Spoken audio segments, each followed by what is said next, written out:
Kanyen Kwenko, Siamba to Kanyen Kwenko.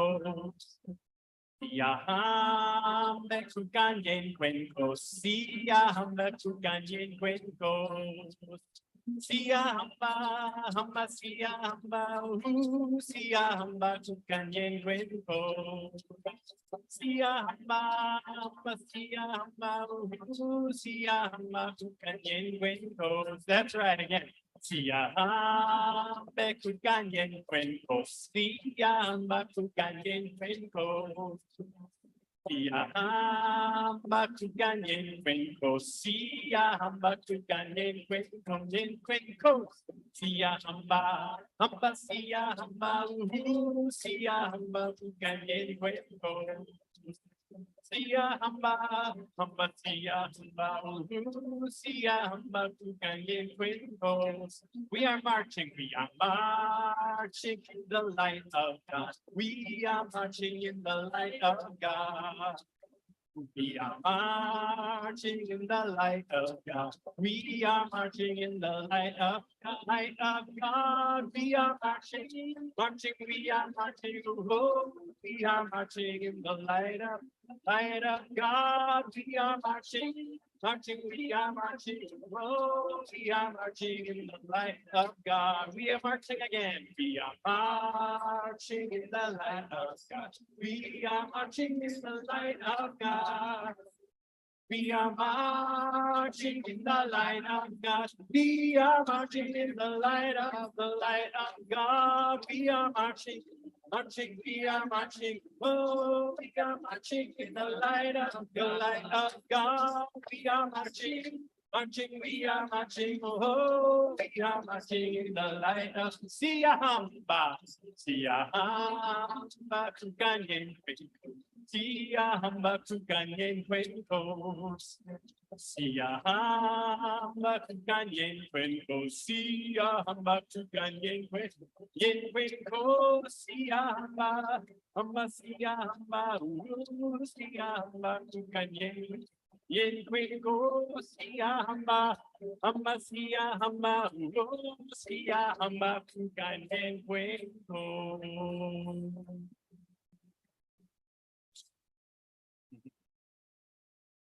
All right. I recognize this feeling of not really wanting to move too much because it's already warm enough in here. But thank you for moving just a little bit, let us know that you're with us. We're going to sing a song that maybe doesn't need so much movement, but is a song, words by Carrie Waylander, a friend of ours from Okanagan, BC, and music by Linnea Good, also a friend from the Okanagan. So we do this.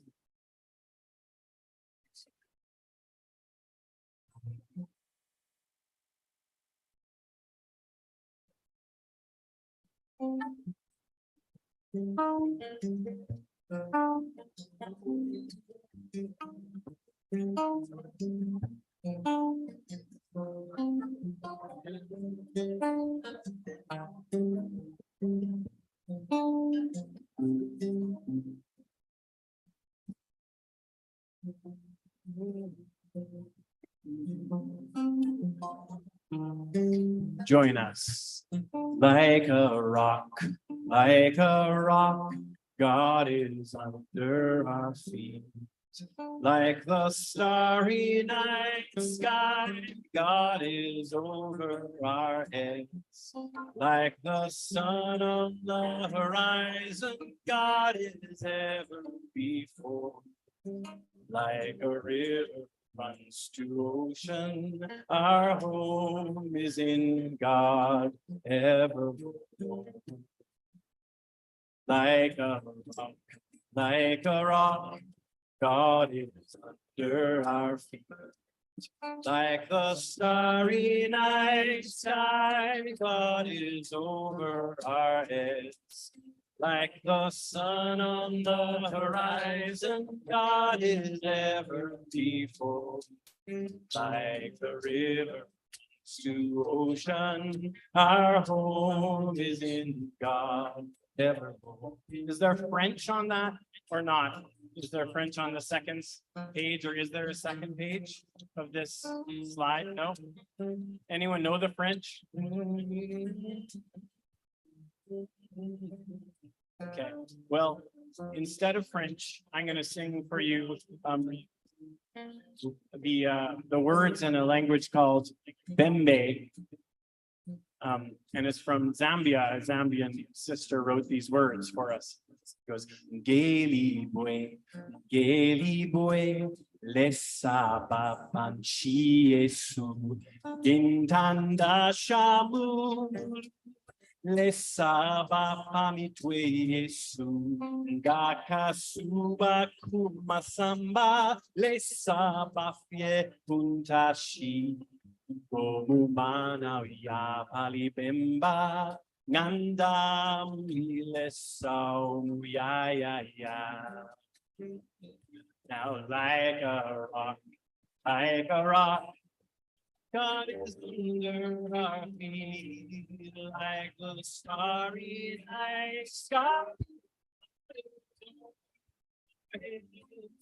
Like the sun on the horizon, God is there.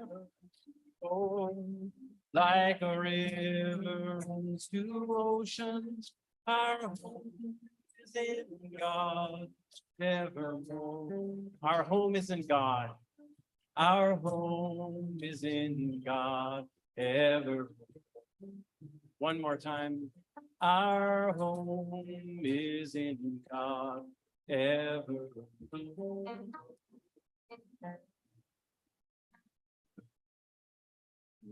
Wonderful.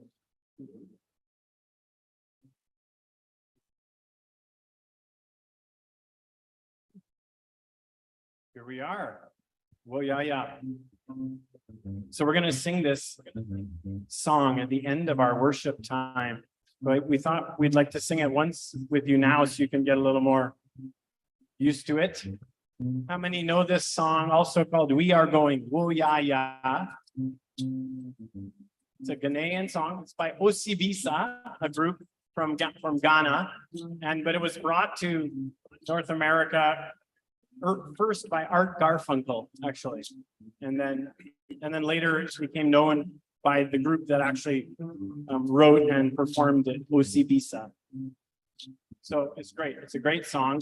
Don Pemberton taught this song to me. It's like this. It goes, we are going, heaven knows where we are going. We know within that we will get there. Heaven knows how we will get there. We know we will. Let's try that again, just all together. We are going. We are going. Heaven knows where we are going. We know within that we will get there. Heaven knows how we will get there. We know we will. Changes here, it goes. It will be hard, we know, and the road may be muddy and rough, but we'll get there. Heaven knows how we will get there. We know we will. Same as that second line, that's right. It will be hard. It will be hard, we know, and the road may be muddy and rough, but we'll get there. Heaven knows how we will get there. We know we will. That's right. Let's try the whole thing through. Couple times. We are going. Heaven knows where we are going. We know within that we will get there. Heaven knows how we will get there. We know we will. It will be hard, we know, and the road may be muddy and rough, but we'll get there. Heaven knows how we will get there. We know we will. Getting a little bit more familiar now. We are going. Heaven knows where we are going. We know within that we will get there. Heaven knows how we will get there. We know we will. It will be hard, we know, and the road may be muddy and rough, but we'll get there. Heaven knows how we will get there. We know we will. So it ends in a particular way. Is there a next slide to this song?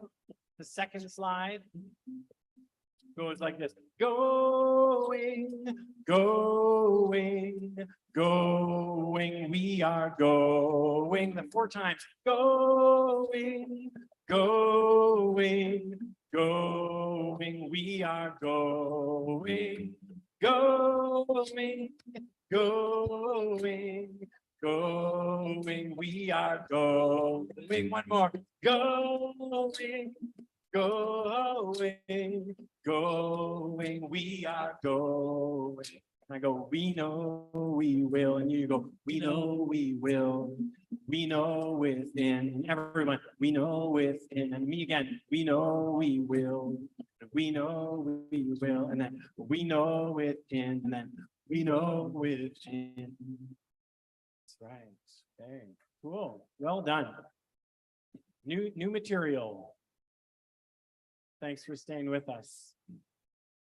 We're going to sing this song from More Voices and another if we have time, but we'll see.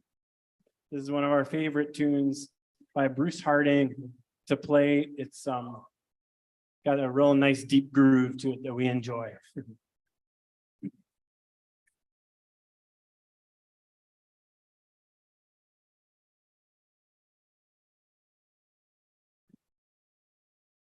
that about right?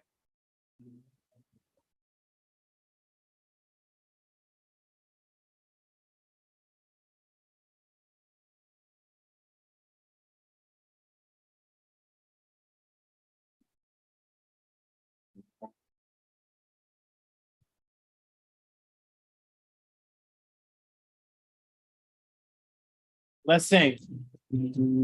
Like a healing stream in a barren desert, Spirit water bringing life to dusty earth.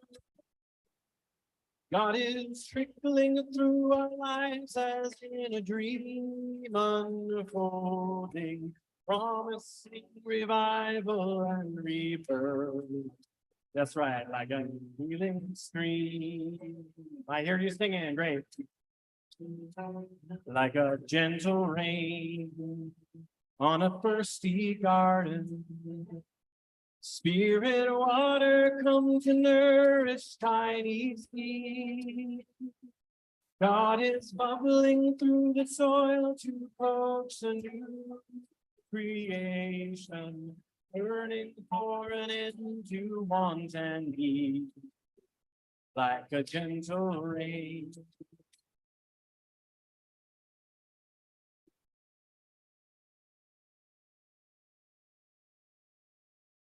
Okay, like a river strong, like South Saskatchewan, current, Spirit water rushing on to distant shore. God is carving out a channel in new direction, calling for an end to hate and war, like a river strong. You got to wait for it with us. We love to. It's coming up. Mighty sea, like a mighty sea, reaching far horizons. Spirit water with the love both deep and wide. God is working in our hearts to shape a new tomorrow. God will always challenge and provide, like a mighty sea. like a river strong, like a gentle rain, like a healing stream.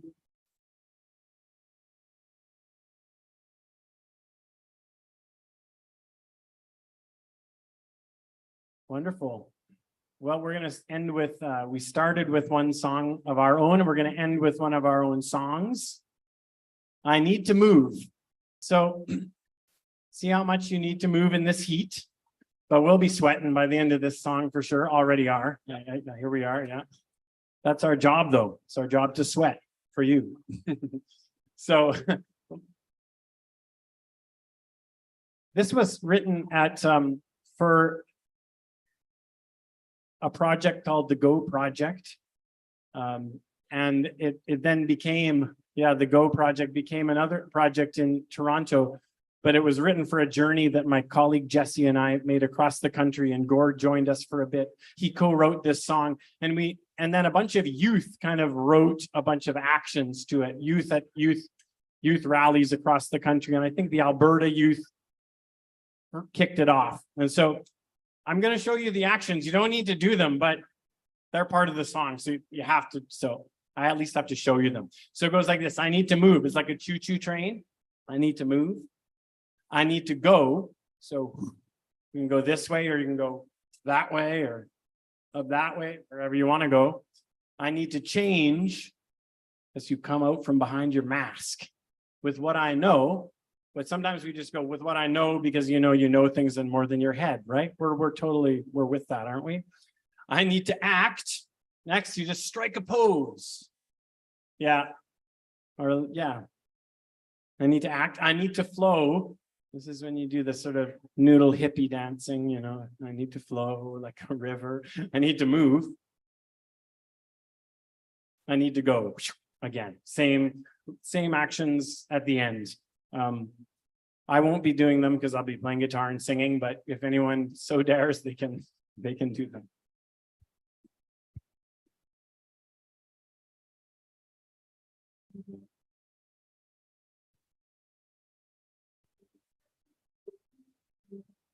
This is a Crossroads song. It's about going on a journey. It's about justice. We wrote it about 15 years ago. It goes like this. I need to move.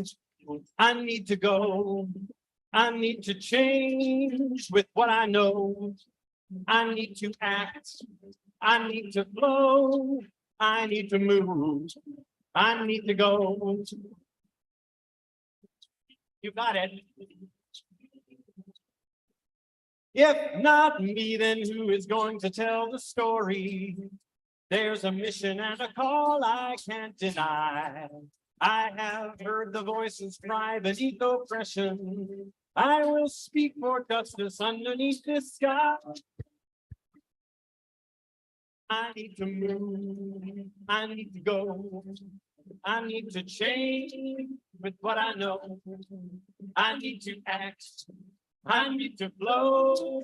I need to move. I need to go.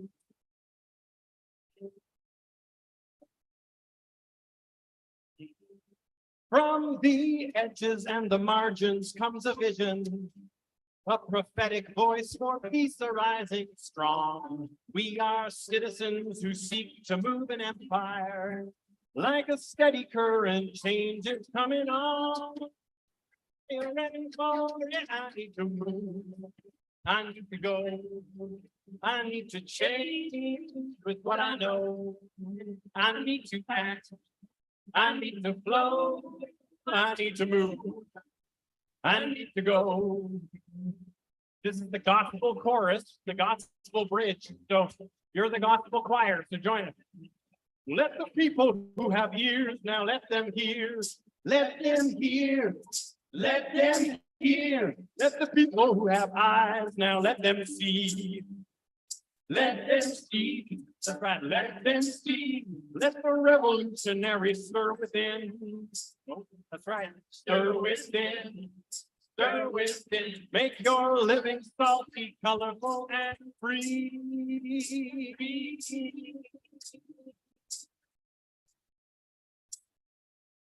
Hey. I need to move. I need to go. I need to change with what I know. I need to act. I need to flow. I need to move. I need to go.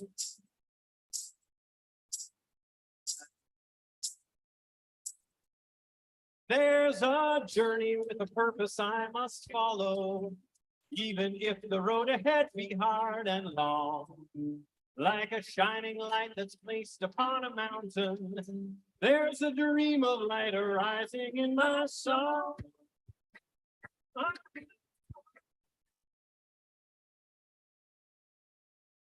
Move. I need to go, that's right. I need to change with what I know. I need to act. I need to flow. I need to move. I need to go.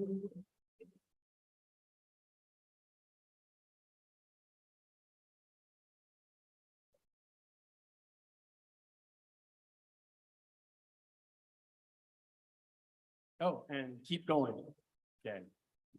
We need to sing another song. Well, why don't we introduce to you the little chant we're going to sing later too. The song written for this event. It's called the Crossroads Chant. It's taken directly out of Jeremiah 6, where our scripture comes from, just lifted right out of the New Revised Standard Version, 4 lines. And goes like this.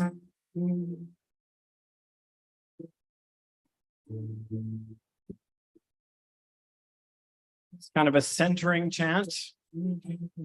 We'll sing it a few times throughout the weekend.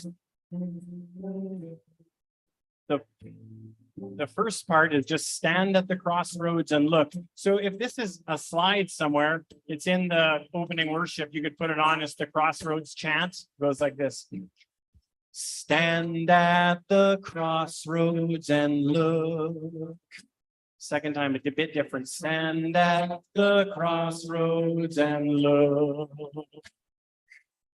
Stand at the crossroads and look. Goes up the first time. Stand at the crossroads and look. Same note the second time. Stand at the crossroads and look. That's like the middle part. Stand at the crossroads and look. Couple more. Stand at the crossroads and look. Stand at the crossroads and look. The second part goes like this for higher voices. Ask for the ancient paths. Ask for the ancient paths. Ask for the ancient paths. Ask for the ancient paths.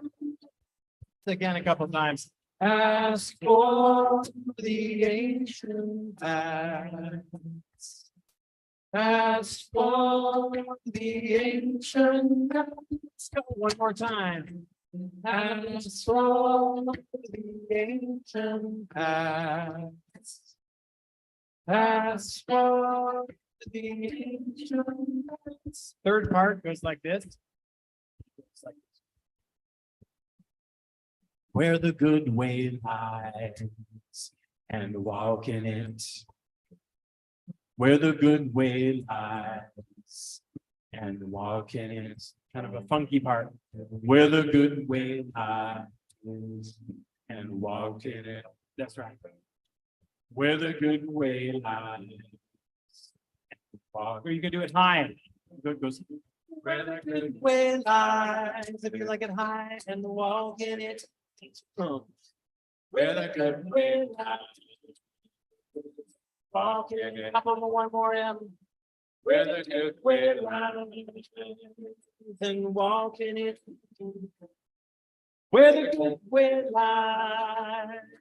And walk in it. So we're going to layer all those parts. They all go together. Hey, maybe you figured that out.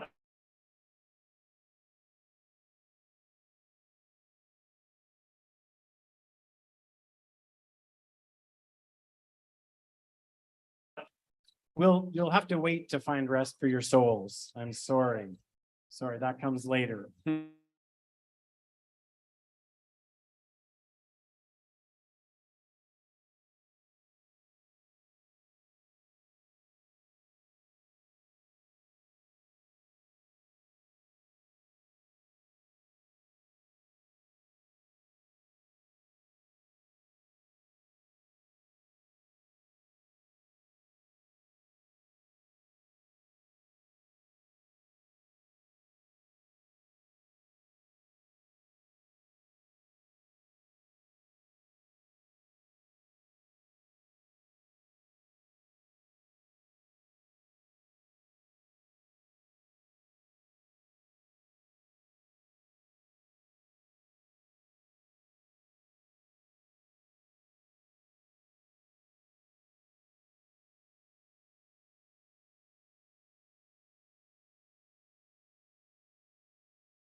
Still occasionally, hopefully more often. Yeah.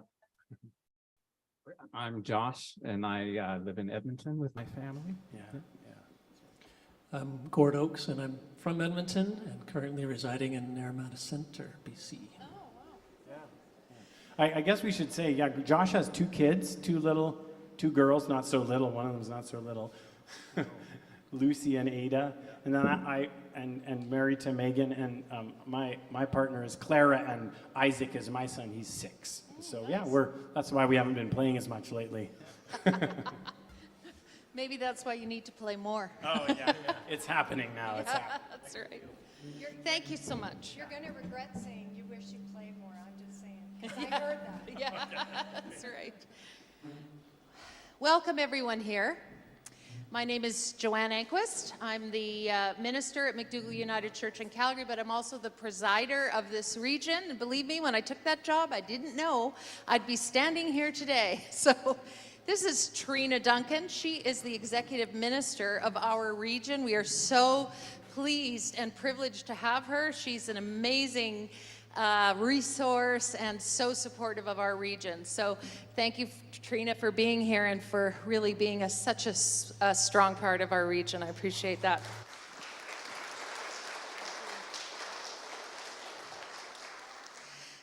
We had been waiting for a guest to join us to tell us the story of Medicine Hat, and she has not yet arrived, so we're going to sort of move things around a bit.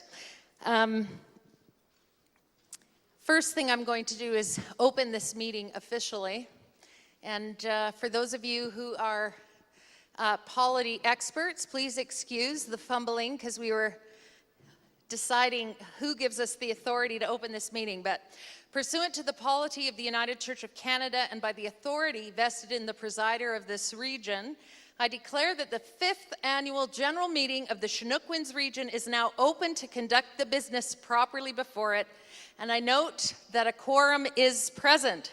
So we are live and open.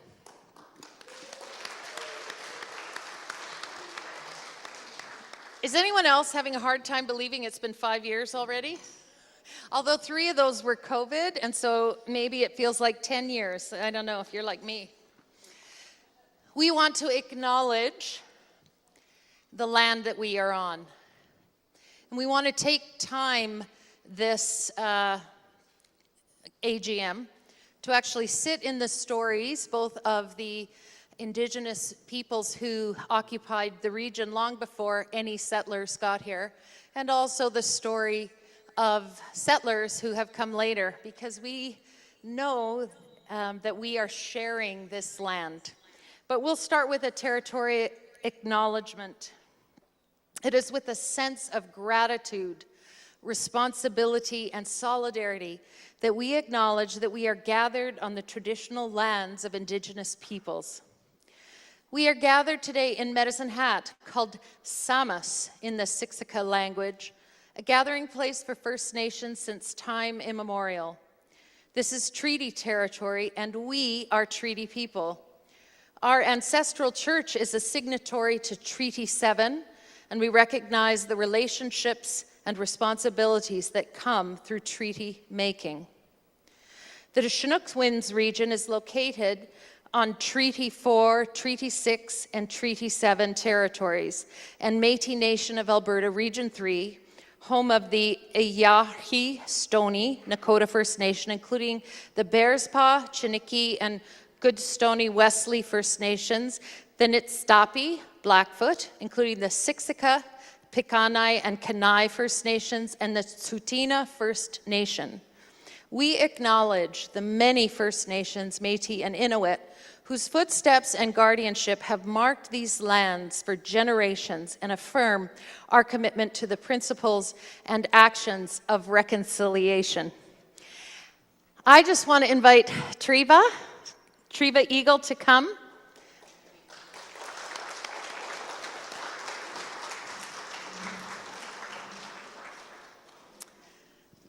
Please stand as we welcome Treva.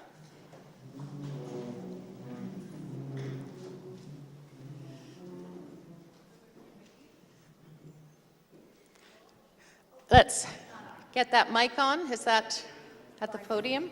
Okay, try again. Is it on now? Okay, Yep, there we good. go. Hello, Please. everybody. How are you today? Good. Dante, that's hello, and we also use it as like, how are you? Because a long time ago when we were saying hello, it was generally to find out how you are. Yeah. You know, it wasn't just a, hey, you know, it was like, it was like, how are you? Hi, you know? So it's Dante, namoy nanto kiamaka. So I'm good, which means, or it's not bad, I'm not bad. And then kiamaka is, how are you? So you too, and you guys said you guys are good. So thank you so much for inviting me here today. This is so exciting. We'll just take a seat and then we can hear. Yeah.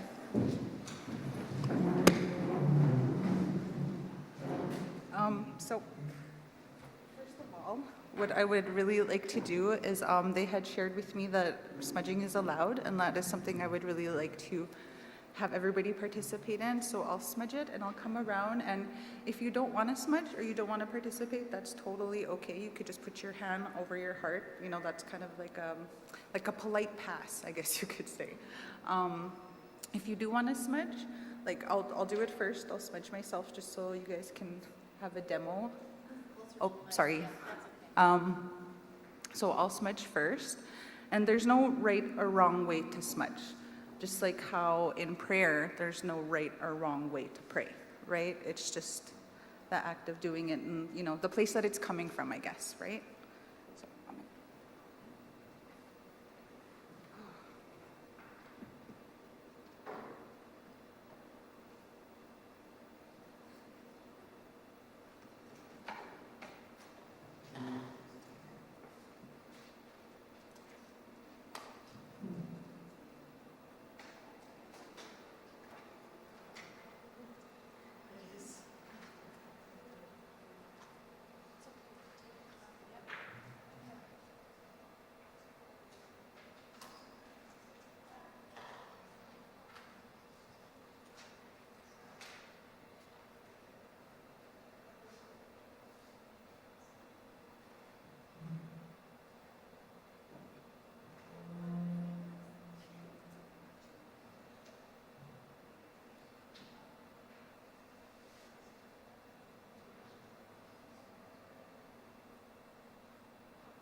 Yeah,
right.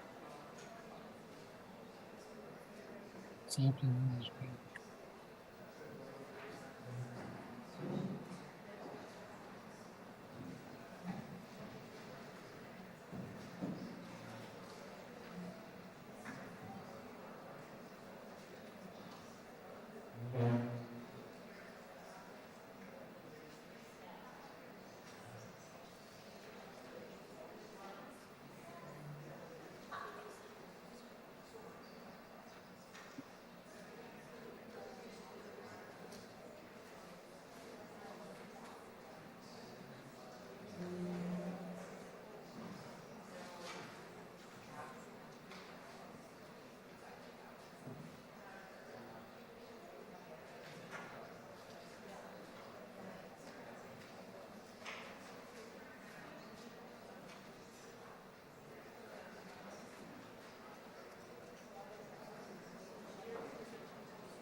If we could just maintain order until this ceremony is done, that would be appreciated. Thank you.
No, there's nothing going on right now.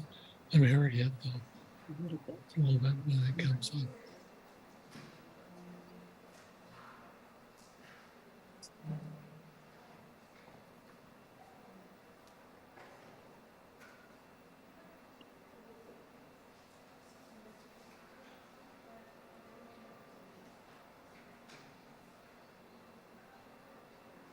Well, there's nothing right now.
Hello again. Thank you so much for being patient. That was so wonderful.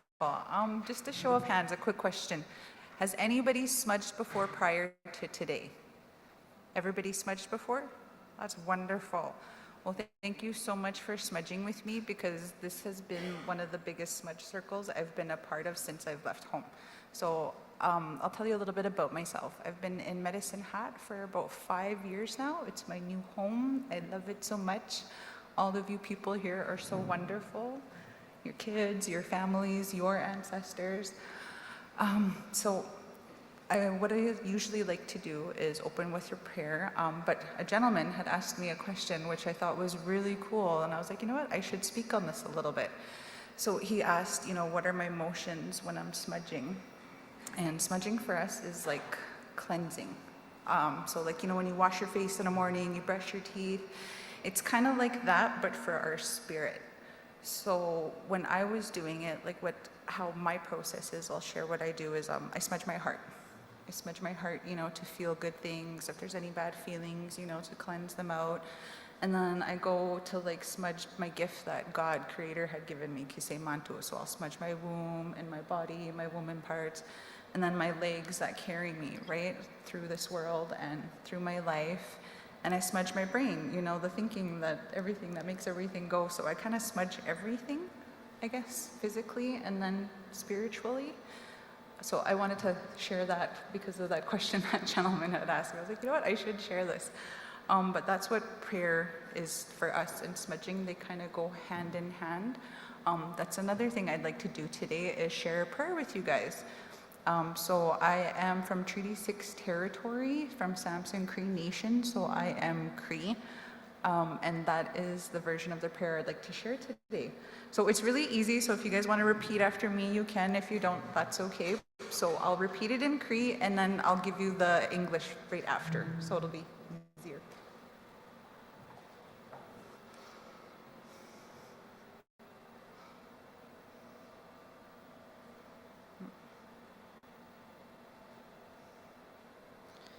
So this is one that I learned when I started school, when I was about 4 or 5 years old. So this is our Cree prayer. No tawi nan, our Father, Kisei Manitu, the Creator, Witi nan mina, help us, and Kanawe minan, protect us. Anoch, today. Kakisekak, all day. Nianan kitawa simsak. We are your children. Napewak, napesisak. All boys and men. Iskwewak, iskwesisak. All girls and women. Ekwa, kakio, and all others. Kotakak, of all nations. Aisinawak, ota, all people here. Asik, all the world. Kita tamihinan. We are thankful. Hi, hi. Thank you. Amen. So that's something that I personally do every day, is I smudge or I pray or I do both. That's just, when you're growing up and you're little and your mom's like, wash your face, change your clothes, brush your hair. That's kind of like what I do for my spirit every day, to get ready to just take on the day that, Creator has set out for me that day. So I got asked to come and talk about different things, but what I wanted to share was just my personal story. So I am a descendant of residential school survivors. Both my mother and my father had went to residential schools. And it was really tough. It's really tough. For some people, if you don't really understand, my parents' ability to parent was ripped away from them, right? And then when it was time for them to be parents, it was really hard. So I'm sure a lot of you can imagine, you know, your child being away from you for a day, you know, a few hours, never mind, you know, years and years and years, and sometimes they might not even come home. I want to share personally how I feel about, since they've started finding the bodies, there's stories back home, you know, the elders talk, they share, they commune together. And we knew for a long time, because there's mothers and fathers, aunties, uncles, cousins, sisters, and brothers that had someone go missing and they just never came home, right? But just because they never came home at a young age or that person died, like there was always a memory. We were very vocal, we shared. There's a project that I have coming up with my mom because she's getting older and I worry about her, you know, her age and deterioration that comes with it. And she has so much knowledge and so much stories, and I would love for her to just like sit down with me one day so I can document it all. And that's something that wasn't really part of our history, was that documentation, right? It was all verbal, it was all talking, and even that ability was taken away. Especially with our ceremonies, right? 1960 was when we started being allowed to practice openly, you know, without getting persecuted for anything, right? And that for us was, it was big. It was almost as in the sense of, you know, when you think of Catholicism and Christianity, the ability to commune and go to church and worship and pray together, that wasn't allowed for us, right? So everything that we're seeing, everything that I'm seeing with my people is a byproduct of that, of not being allowed to cleanse themselves, not being allowed to keep their connection, our connection with Creator, right? So a lot of us now didn't grow up with it, we lost it, and I'm really happy to be here and share, because I grew up on reserve. I was raised on reserve, grew up on reserve, and it was very sheltered for a little bit. And then I moved off reserve when I was 19, and I didn't realize that I was different. You know, I used to wonder, why am I getting looked at this, or why am I getting talked to like this, or why am I getting treated like this, right? But I think a lot of it was just not understanding, right? If you don't know, you don't know. So, you know, I don't think it was fair for I guess some people to have hard feelings, like I'm so happy that this is happening. I honestly can't believe it that this is happening in my lifetime. I'll share some more. So on my reserve, the residential school was still classified as a residential school when I had started attending. My first language was actually Cree because I grew up with my Gookum, and that just kind of all went out the window when I started school. When I had to learn English. But yeah, so I wanted to share about myself, and then I wanted to leave a little bit of time if anybody had just any questions at all, because I didn't realize the knowledge that I had just by growing up, just by being around, you know, my elders. I didn't realize how much I had absorbed until I moved off reserve. And then I was meeting people that didn't get to spend time with their grandparents, that didn't get to go to ceremony, that didn't get to learn prayer and medicine and song and all that stuff that I got. And that hurt me, you know? So now it's one of my missions to become fluent again. Because I had asked my mom years ago, I'm like, did Gookum speak English? She's like, no, are you crazy? Like, so at home, she didn't speak English. She absolutely refused to. And I had this funny feeling. I'm like, well, how was she talking to me? Because we're talking English. And it was my mom that's like, because you used to speak Cree, silly. Like, and I was like, oh, okay, kind of thing. So yeah, I have to thank each and every one of you sitting here today. Thank you so much for taking the time for this. But yeah, so I wanted to answer any kind of questions. I wanted to share a little bit about myself, because I don't know what you guys have for time. The smudging was a little time consuming. Well, we can open the floor for a few questions if anyone has any that they would like to ask. Yep.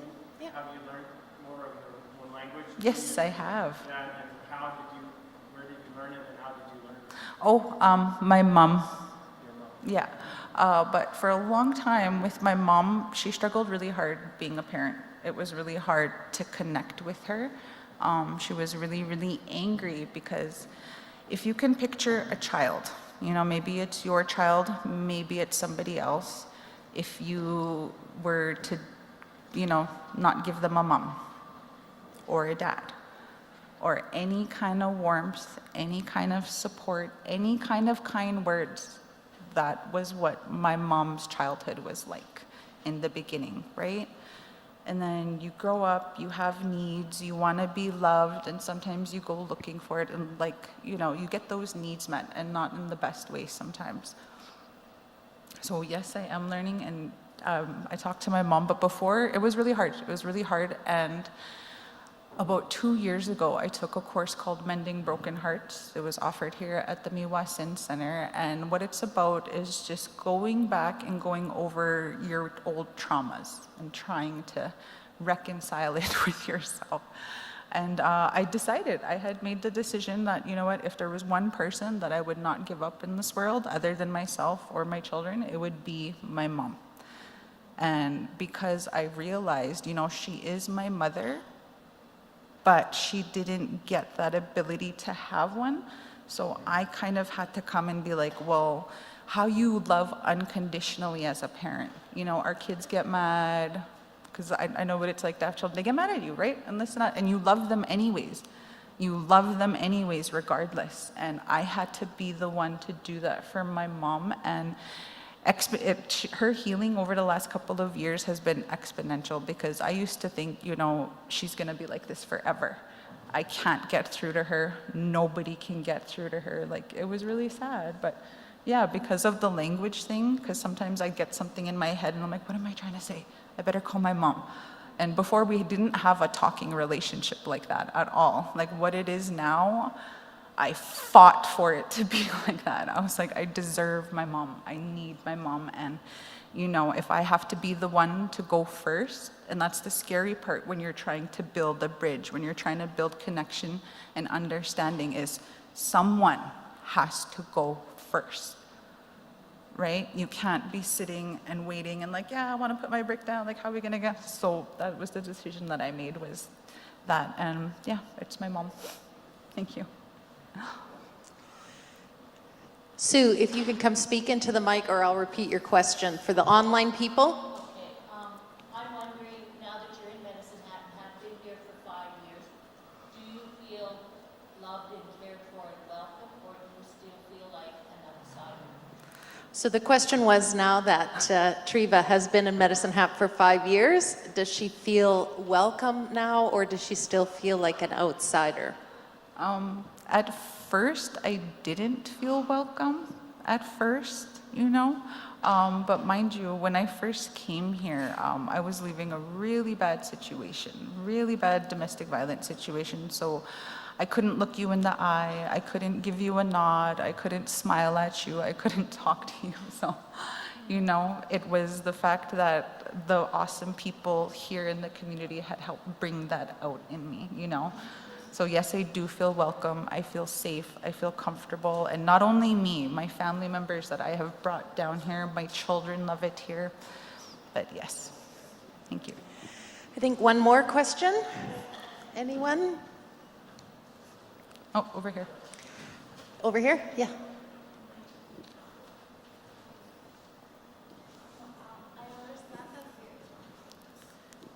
I understand that children are important in every community because they are the ones who are coming with our cultures. How do you manage kind of the teachings to your children and Like, do you teach them Greek or your? Oh, both. It's kind of both in my household. That's why that was one thing sometimes. Sorry, it's good that you bring that up. Your question and your question kind of go together. So there was times where I'd be at the bus stop or I'd be talking to somebody and I would kind of go off in Korea a little bit and they'd be like, huh? Okay. And they kind of give me that rate, and then it reminded me to, oh yeah, you should, share. This is what I said, because I did. I used to be really shy, really this. A lot of what comes out to my children is what I attained from my mom and from my school. So small gestures like yes, no, hi, hello. We have some songs. Actually, I could do one with you guys if you like. It's a children's song. It's really fun. So it's called the Tansei song. So it's the hello song.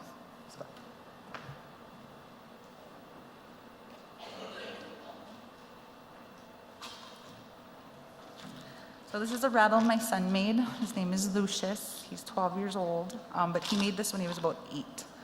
So this is the Tansei song. So I'll do it in Cree, and then it'll be in English, and you guys can sing along with me. So it's like, I'll say it, then you say it, then I'll say it, then you say it. Okay, ready? Tansei. Or, sorry, hello. Hello. Tansei. How are you? Dansigia. I am fine. Namoy nanto. Come on in. Beat the gwe. Sit down. Ape. Have some tea. Maski guapwe minikwe. Thank you. Hi, hi.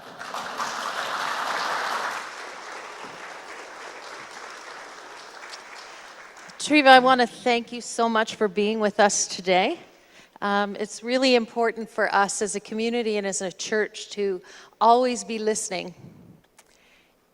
It really struck me when you said healing comes from sort of recognizing trauma in the first place. And I think we as settler population don't recognize that the relationship is trauma for us as well. And as you heal, we do too. So it's so important for us that your healing continue. And if there's any way that we can bear witness to it, that is our prayer. So some tobacco for you. Thank you. I learned that. I did a funeral of a Cree person just the other day, and hi was in there. So I was like, I knew that part. I heard that one already. So thank you so much for being here.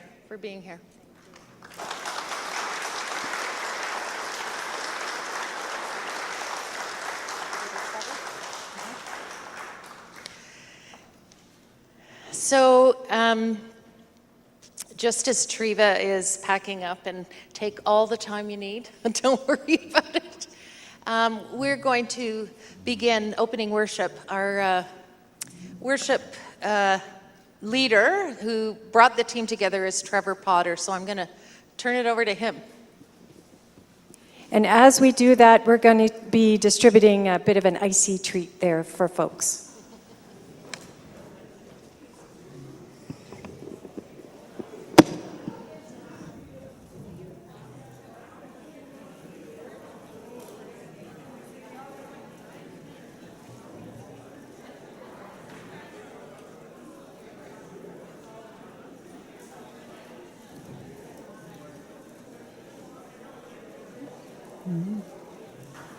Yeah.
Sure. So for the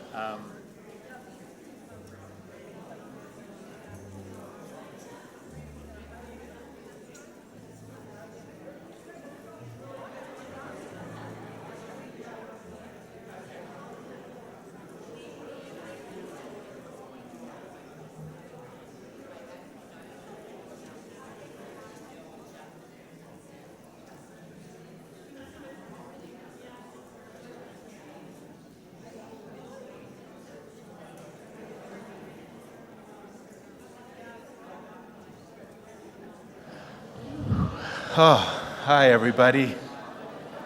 It's great to see you here. How are you resonating with the heat? Yeah?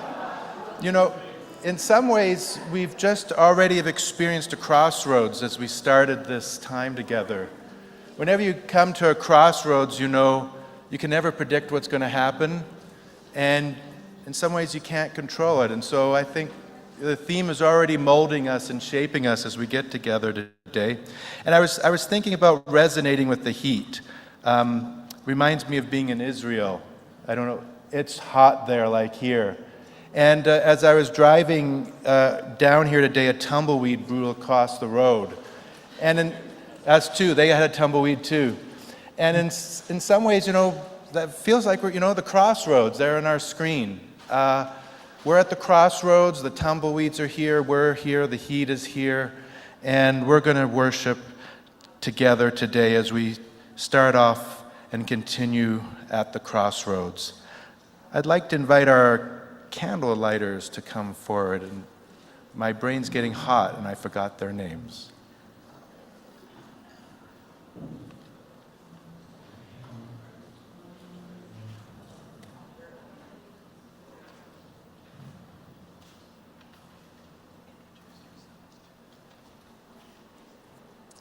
Hi everyone, so I'm Kamal and I'll be joined by Tamika here.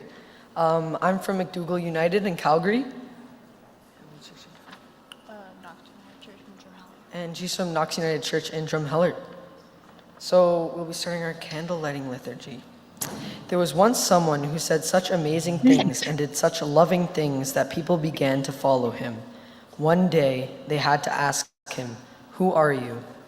And he said, "I am the light."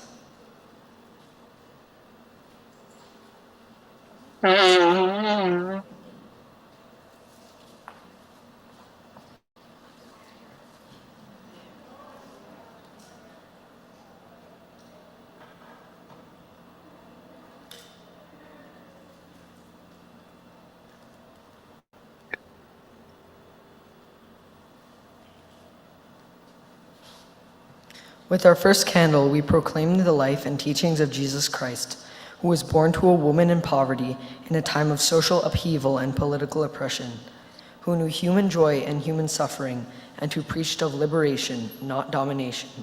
May we build a kingdom and live peacefully together.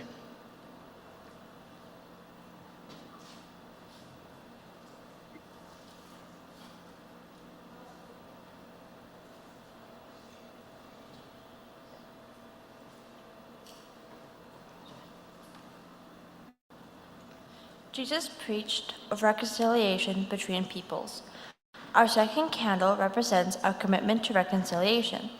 We recommit ourselves to the principles and actions needed to decolonize the church, society, and ourselves. May this candle remind us of our responsibilities to act in solidarity and in hope.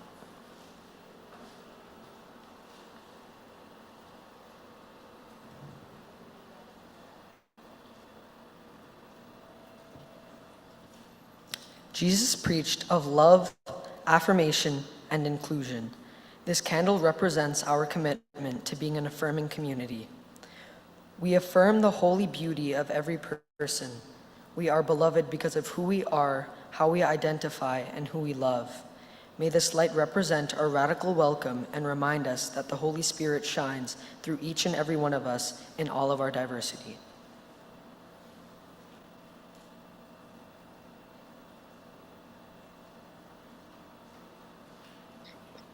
Amen.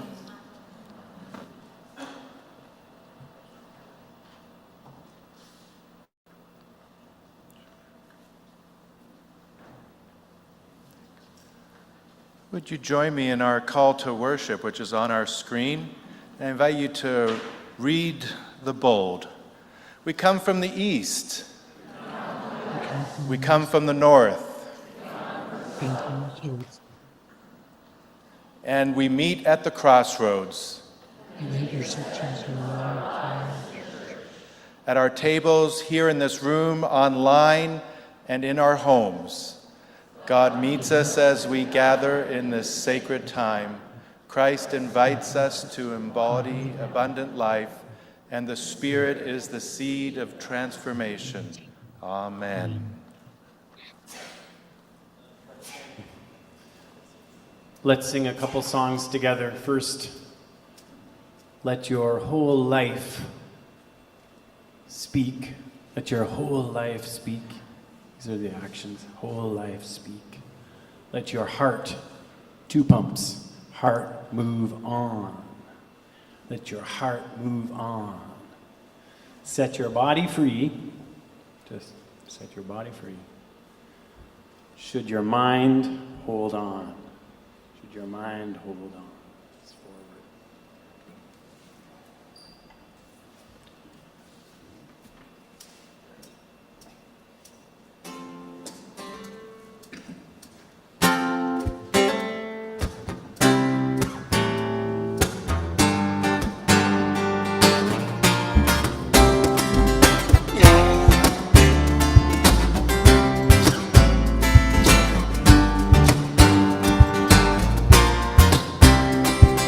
Bring it to the table, bring it in, bring it out, bring a heart full of passion, bring your every doubt now, bring it in a whisper, bring it in a shout, bring peace to the center, and bring it all about. Your whole life speak, let your heart move on, set your body free, should your mind hold on, let your whole life speak, let your heart move on, set your body free, should your mind hold on. Bring it to the table, bring it in, bring it on, bring it physics of an atom, bring a mystic song, bring it to your lover and bring it to the throng, bring it out from hiding and bring it into song. Let your whole life speak, let your heart move on, set your body free, should your mind hold on. Let your whole life speak, let your heart move on, set your body free, should your mind hold on. Bring it to the table, bring it up, bring it down, bring your lips to the water, bring your feet to the ground. Now bring it into silence and bring it into sound, bring your blessings and your praises to the beauty all around. Let your whole life speak, let your heart move on, set your body free, should your mind hold on. Let your whole life speak, let your heart move on, set your body free, should your mind hold on. Bring it to the table, bring it new, bring it old, bring it... Well, those aren't the words up there, so I guess I'll sing those ones. It's missing a verse, though. I'm just going to do it for you because this is one of my favorites. It goes, ready? And bring it to the table, bring it new, bring it old, bring the stories of your elders, bring the stuff you've been sold, bring it to the outcast, bring it to the fold, bring your life past the limits of the lies you've been told. That's your whole life speak, let your heart move on, set your body free, should your mind hold on. Let your whole life speak, let your heart move on, set your body free, should your mind hold on. Now let's do the last one.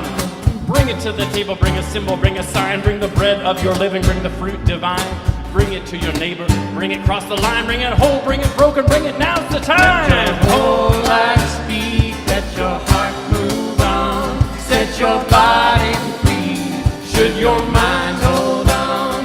Let your whole life speak, let your heart move on, set your body free, should your mind one more time. Let your whole life speak, let your heart move on, set your body free, should your mind hold on. Let your whole life speak, let your heart move on, set your body free, should your mind hold on.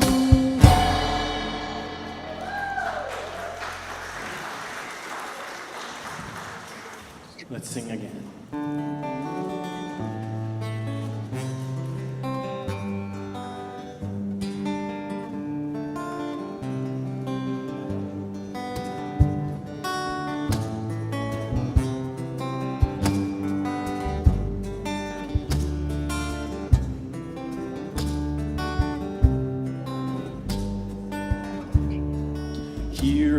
this place, new light is streaming. Now is the darkness vanished away. See in this space our fears and our dreamings, brought here to you in the light of this day.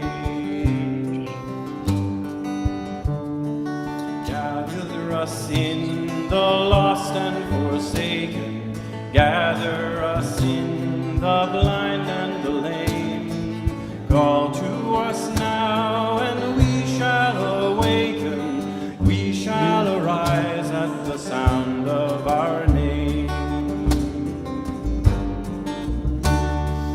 We are the young, our lives are a mystery. We are the old who yearn for your face.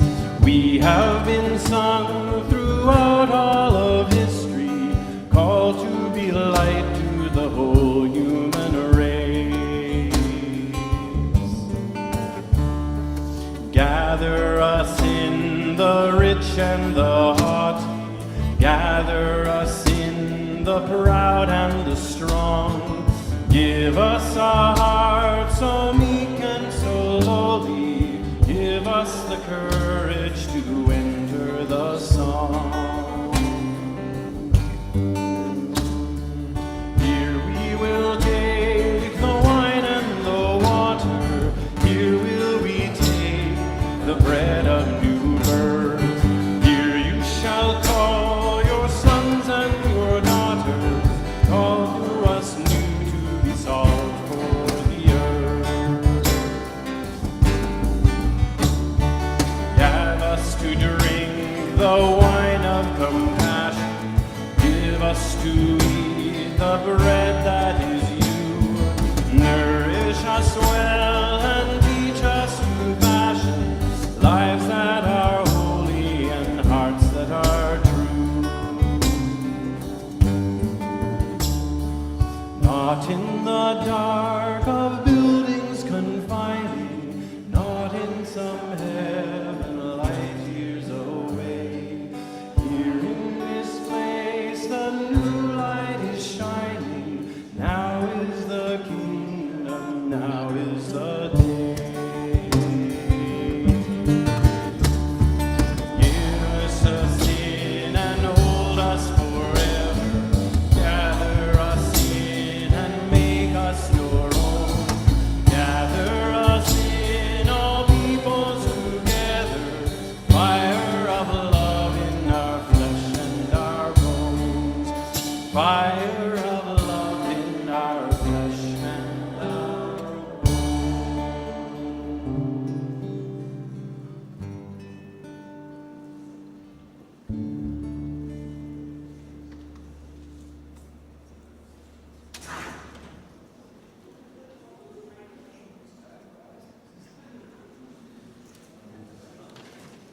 At the crossroads.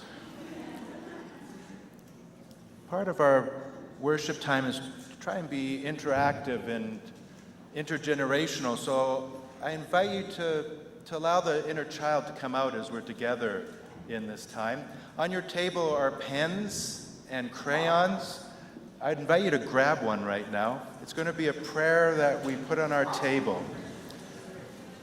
So I invite you to draw a path on your table as part of this prayer. It doesn't have to be.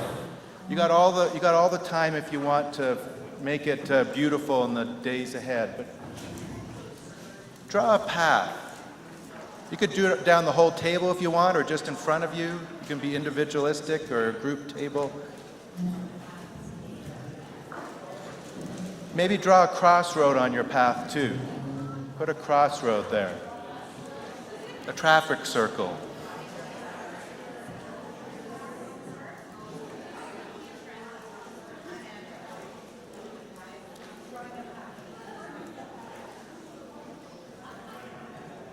And when you have your path with a crossroad drawn,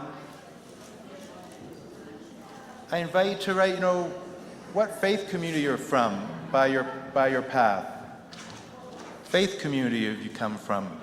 What city? Draw it by your path. Where'd you come from to get here?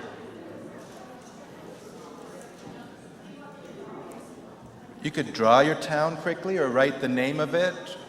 You know, I'm from Lethbridge. If I was at the table, I'd put Lethbridge, McKillop United Church.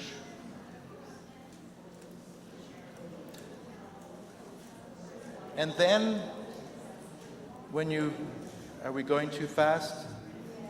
Okay, we'll take a second.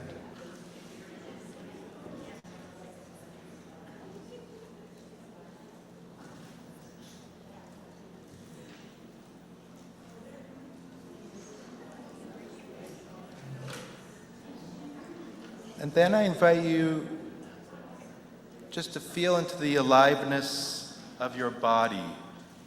Feel into the aliveness of your body. It might be hot.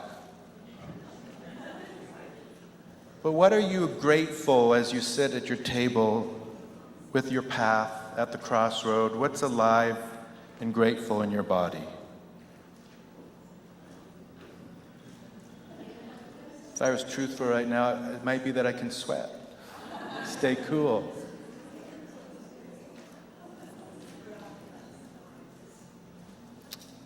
And then I want you to pick up one of the stones. We're not going to stone each other at your table. Find one that calls to you. There's a whole bunch there. Pass them around.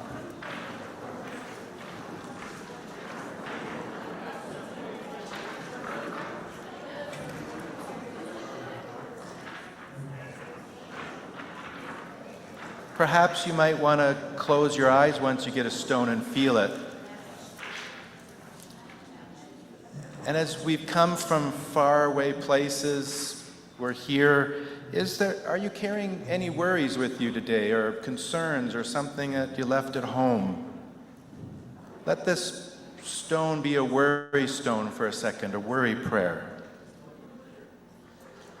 And I invite you just to let the worries that we've come with go into the stone.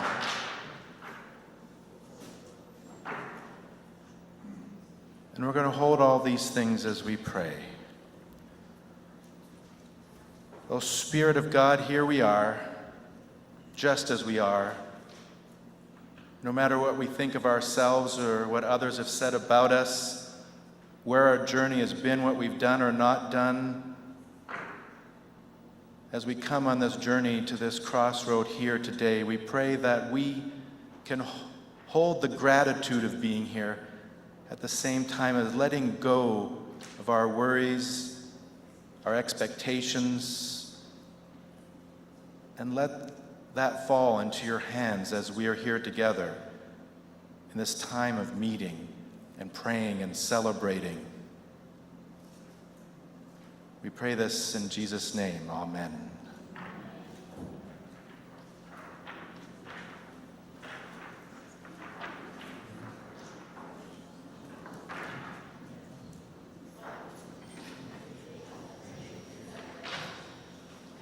Reading from the book of Jeremiah, chapter 6, verse 16a. Thus say the Lord, stand at the crossroads and... Crossroads? Crossroads. Crossroads, junctions, intersections, turning points, questioning, crisis, decisions. Thus saith the Lord, stand at the crossroads and look. Look at the intersections: indigenous and settler, truth and reconciliation, intercultural, affirming, sexual orientations, gender identities. Look at the turning points in crisis: climate crisis, species extinction, immigration and refugee emergencies, missing and murdered Indigenous women, residential school and marked graves, homophobia, transphobia, violence, economic disparity. And don't forget us. Don't forget the church. Sometimes we're feeling pretty tired and we're worried about decline. We're worried about burnout. We're worried about financials. We're sometimes a hot mess, missing generations too. What are we to do at the crossroads, at the intersection, in a crisis? Thus says the Lord, stand at the crossroads and look, and ask for the ancient paths, where the good way lies, and walk in it, and find rest for our souls. Look and ask for the ancient paths, where the good way lies, and find rest for your souls. May Holy Wisdom bless our understanding and help us to live in the truth we hear. Amen.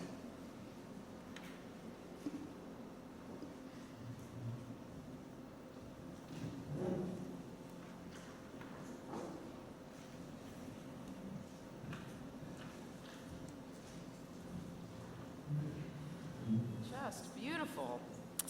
Well, it is wonderful to be with you. I wanted to come up today in my black vest to show you how ridiculously I'm dressed for this weather.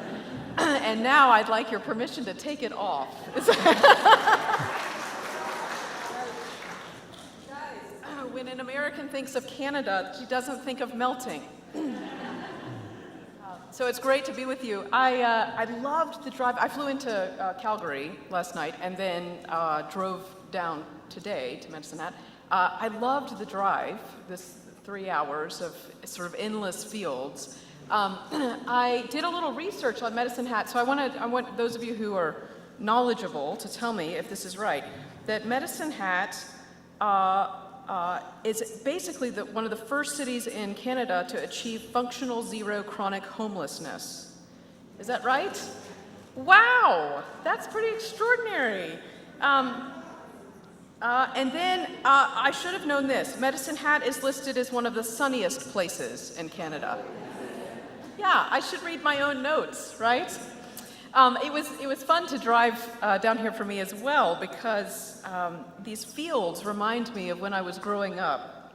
As a little girl, we would go flying. My uncle was a World War II fighter pilot, and he had a single-engine Beechcraft Bonanza airplane.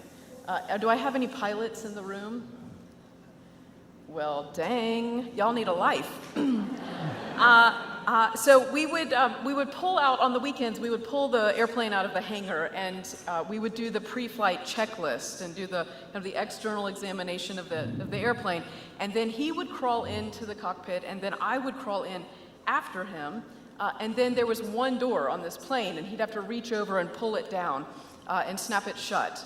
Now, when I first started flying with him, I think I was like 6 months. And I remember maybe my earliest memory about 2 years old. And my experience of flying at that point was I would sit in the seat, and I could see the instrument panel, and I could feel the airplane move, forwards, up and down, never backwards. That flying backwards is never good. And that was what I knew of flight.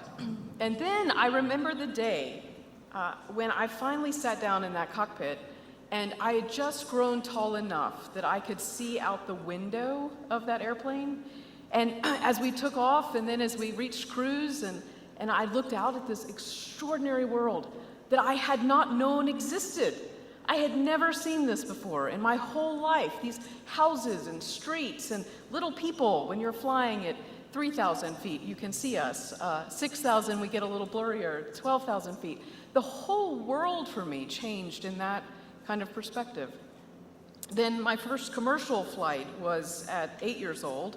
We flew to Washington, D.C., and I remember just being pasted to the window of this airplane, because that was the first time I had seen the world at 38,000 feet. This glorious, interconnected, amazing world where hills became mountains, became rivers, became lakes, became farms, became this thing in the States we call the Midwest. This huge thing you fly over was really the use of that. Well, today I am a pilot of my own plane. I take people up on flying adventures, hoping that they will encounter the same sense of awe and wonder and transformation that it granted me.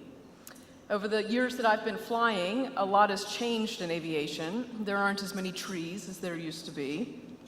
I have to dodge now these very tall cell phone towers that didn't exist when I first started flying. I have people in the air with me who are trying to kill me regularly, called other pilots now. But it is an extraordinary experience still, the sense of freedom and the scale of vision that it has given me, which never fails to inspire.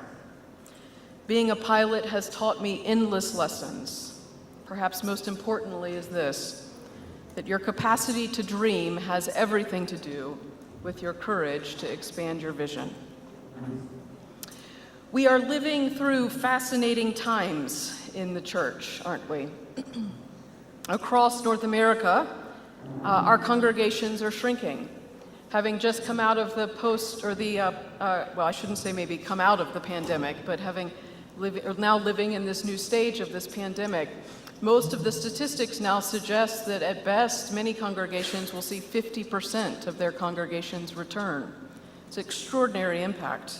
National denominations are endlessly restructuring in their noble quest to attain or to do more with less. Seminaries are looking for new business models even while they're going out of business. And churches are having to ask really hard questions about sustainability, longevity, mission, and relevancy. We will likely, over the next 20 or so years, watch hundreds, if not thousands, of our congregations close. And we will watch the ending of some of our beloved denominations. Now, lest we think this is personal, we have to also remember that we are not alone in this systemic transformation. I was speaking at a fintech conference in Amsterdam some months ago when an executive in an international banking firm came up to me, wringing his hands, saying, "How are we going to recruit young people into traditional banking? How will we keep our branches open with all this fancy new technology coming online?" It's the same question, it's the same debate going across almost every sector of human culture. Our traditional infrastructures are fading. They're being replaced by a different way of organizing and doing life together that meets certain modern needs and fails to meet others. It's the way of institutions giving way to movements, becoming institutions again, the ebb and flow of life, life, death, life again. So what does this mean? Well, that passage from Jeremiah gives us good advice. Stand at the crossroads, it says, and look and ask the ancient paths where the good way lies, and walk in it, and find rest for your souls. The hilarious part, the verse that comes next, is the people say, "Oh no, we won't." But we cut that part out. You see, this particular verse, and the prophet Jeremiah is reminding his people of two essential realities that do help. That we must remember that in the face of uncertainty, that God is with us, that we have walked this road before. There is an ancient path worn by people seeking God's wisdom then, just as we are today. Our beloved Phyllis Tickle, do you all remember Phyllis Tickle, who died just a few years ago? You will then remember that she was famous for giving us the image of the great rummage sale. She said that, it helps to hold in mind that roughly every 500 years or so, the church goes through a giant transformation, a great rummage sale, where it throws away or discards the practices and the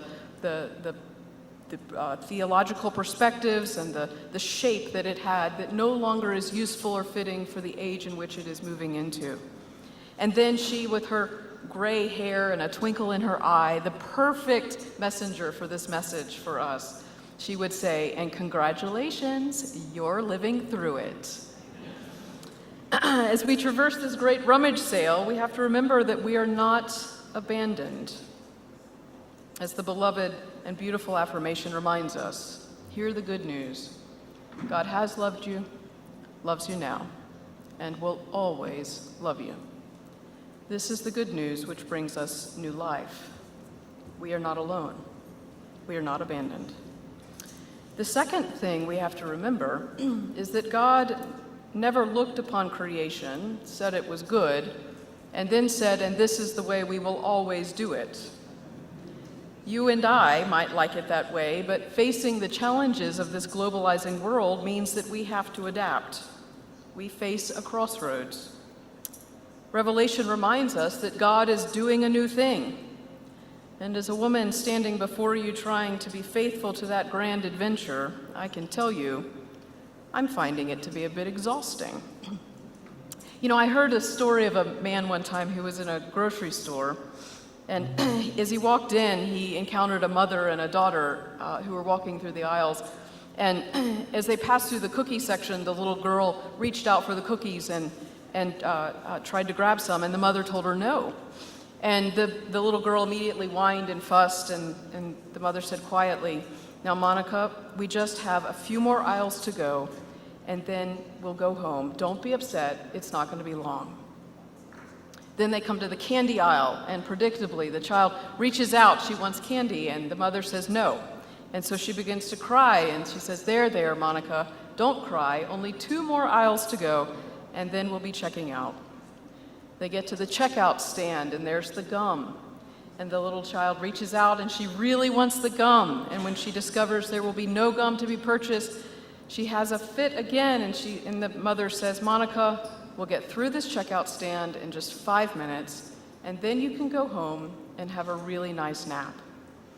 So the man follows her out into the parking lot, and he stops her, and he says, "You know, I just want to commend you with how patient you've been with our little Monica here." In which the mother looked at him and said, "No, I'm Monica. My little girl's name is Abby." So I want to give us permission to be real about the price we pay in this sort of tumultuous time of grand human transformation, especially in a time demanding greater activism as we're moving from being organized religion to organizing religion. Many of us are struggling to stay the course. The grief that we feel at the loss of what we have known, even as we're moving in with excitement into what will be, is real. And so naps should be plentiful. But our grief does not excuse us from welcoming what is coming, for it might be better than we could have ever imagined. Seeing our emerging future is a matter of scale, of altitude, and a measure of our courage. Writer William Gibson has said the future is already here, it's just unevenly distributed. Now, I could tell you a great deal about what I think we're seeing emerging, and maybe we'll have time to do that in our future sessions together. But here's what I think we should know: that the church has an essential role to play now and in the future as weavers of relational fabric. It was sociologist Meg Wheatley who first helped me best understand this. She said that after studying human behavior and emergence theories, it's like our world is functioning like a centrifuge. A centrifuge is designed to separate particles intended to be together, but is separating them by the force of speed. She goes on to say that the crisis of our age of globalization and technology is that the relational fabric of our communities is being torn apart by the pace of our development. That in the face of financial meltdown, climate breakdown, COVID lockdown, radical racial throwdown, political letdown, we're losing ourselves and each other. We created a world where neighbors struggle to talk to one another. Parents struggle to connect with their kids. Even before COVID, our school systems were fracturing. Our local, regional, and national political systems were undermined by corruption and failure of nerve from our leaders. Our churches are closing. Many of the systems that once held our local communities together are failing. And in their failure, we become more disoriented, more radicalized, and afraid. And that's the real danger. Because when we're afraid, we become vulnerable to narratives that make us scapegoat other people. It's the immigrant's fault that I don't feel safe and connected. It's the gay's fault that my family isn't close or that my church is dying. It's women's fault that I can't get that job I deserve. It's First Nations people's faults that we have so much crime. In our act of scapegoating, of blaming others, we create even more distance. We become more violent, more hate-filled. We abandon our humanity, and we become ever lonelier. We're being torn apart because we're separated and separating from ourselves, our neighbors, and our communities. It's our relationships that make us whole, because that's how God created us. So maybe we've been given a chance to change that. Perhaps this time of COVID disorientation, of forced cloistering, of rooting in place is a way of awakening us to the ways that our lives were not working, not for us or for our planet. And what if the church could actually accelerate that change? What if the single most important mission before us is to take responsibility for the reweaving of the relational fabric of our communities? And what if that was all we did as church?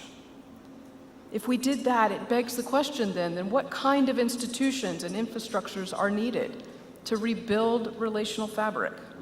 What could we let go of to lighten the load of what's ahead? Do we need so many sanctuaries? Is Sunday morning the most effective way to connect with people and to connect to God? Does Sunday school lead to more loving people?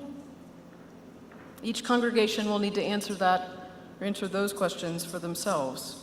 But we have more freedom than ever before to respond to that challenge creatively. One of my favorite modern philosophers is a woman named Jean Houston.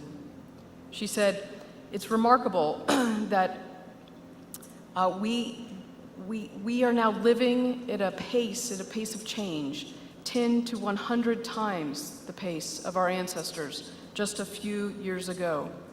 And so the spiritual task before us now is to be wisdom bearers, for we have developed the technology to destroy ourselves without the wisdom to know not to do so. You see, there's something very real at stake in our ability to expand our vision, to gain new altitude, to call forth the courage to embrace and let go of what no longer serves our mission. Thus says the Lord, stand at the crossroads and look, and ask for the ancient paths where the good way lies, and walk in it, and find rest for your souls. A few months ago, I had my first engine failure at 6,000 feet. I was alone in the airplane, and I can't tell you how eerie it is to be flying along, hearing the hum of your engine, and then all of a sudden, silence. You know, you're well trained from the beginning of your piloting instruction. They teach you your very first lesson what to do in an engine failure, because this is the worst day of any pilot's life. So my training immediately kicked in. In aviation, just like in the church, there are way too many acronyms. But the acronym for an engine failure is ABCDE. So the first one is aviate. So you fly the airplane. Now, on every airplane, there's something called a best glide slope. It's the longest amount of distance that you can fly the airplane with the right angle with no thrust. So I established best glide slope. And then B is look for the best place to land. Gratefully, on my airplane, I have a little button that tells me where the nearest airport is. And so I hit the button, and it tells me that just off to the left, 4 miles, is an airport. And then C is checklists. So then I start to turn and bank the airplane, maintaining best glide slope, and I'm starting to run the checklist. I'm looking at all the little switches and I'm testing my magnetos, I'm toggling my fuel line switches, I'm doing everything I can possibly think of to get this engine back online. And then D is declare. And that's where you have to call out and do the Mayday call. So I call out Atlanta approach, 823 Mike Charlie, Mayday, Mayday, Mayday, a complete engine failure, making an emergency landing, Cherokee County Airport, 1 soul on board, 32 gallons of fuel. Mayday, Mayday, Mayday. Now, when a pilot makes a Mayday call, there's this moment on the radio where there's just a pregnant pause. Because everybody listening to that knows that this pilot is having the hardest challenge that they could have ever imagined, that they've trained for every single day when they stepped into that cockpit. and it will either work out or it won't. So finally, the ATC controller comes online, and he says two things to me. He says, "I'm here. What do you need?" As it turned out, that was actually all I needed, because by that point of the declaration of a Mayday call, I'm fairly panicked. I realize I'm going to have to land what is now a glider onto a runway that I hope I can make, and I hope that my training has been sufficient. But by saying, "I am here," what he was saying is, in this moment, the most trying moment of your aviation career, you're not alone. I'm here. And that pause that existed before was all of the other pilots listening, almost as if a silent salute to say, we're tuning in, we're listening, we're with you in spirit. So I call back to him and I say, just stick with me. I'm 3 miles out now, going in for this emergency landing. I'll let you know. I get to the airport. I come in too high, so I have to do a maneuver called a slip, which is you basically take the airplane and you turn it to the side and you just slip it right down, losing altitude I'd never get back again. I come in right above the runway and I touch down in the most perfect landing I have ever done before or since. It was extraordinary. I get out of the plane. I even taxi off the runway so it's less paperwork, which was great. I get out of the plane, my legs are jelly. I literally kiss the ground. I never thought you'd do that, but you do it. I kiss the ground, and then I remember, oh wait, there was that traffic controller. And so I put my headset back on, back in the cockpit, and I call back to him and I said, I need to thank you, because I just went through the hardest thing I could have ever imagined, and your being present for me literally saved my life. And he said, job well done, ma'am. It was an honor. So it is, isn't it? It's an honor to be on this road together. To be, well, thank you. It's an honor to be going through this thing we are not necessarily comfortable with, but we are trained for, because there's an ancient path, and there have been people who have gone before, and we know how to ask for help. And the gift of this is that we're on it together. We're all in this together. So I look forward to this journey, wherever it may lead us, because I trust that the ways in which we're walking will be accompanied by that God which has loved us now and will always love us. Thanks be to God. Amen.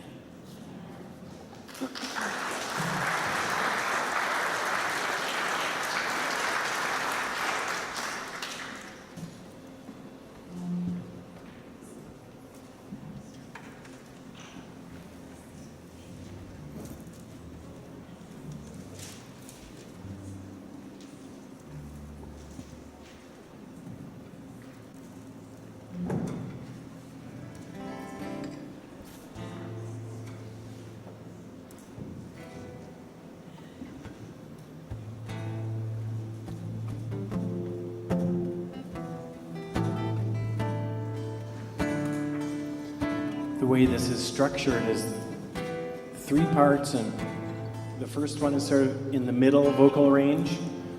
The second one is higher. The third one can be either low or high, whatever you like. So we're going to remind you of them, and we're going to just keep working this through the time here together. It might not all come together in this moment, but we'll be at this crossroads. And we'll be learning it. And it really is like a meditative, contemplative song. And the last line there, find rest for your souls, we're going to sing that together this time. And it's something we all sing together. We all take a pause, and there's a rest from the groove, and we sing those. And so we'll teach you that this time. So it goes, stand at the crossroads and look. Middle part. Stand at the crossroads and look. Stays on the same note the second time. Stand at the crossroads and look. Goes up, that's right. Stays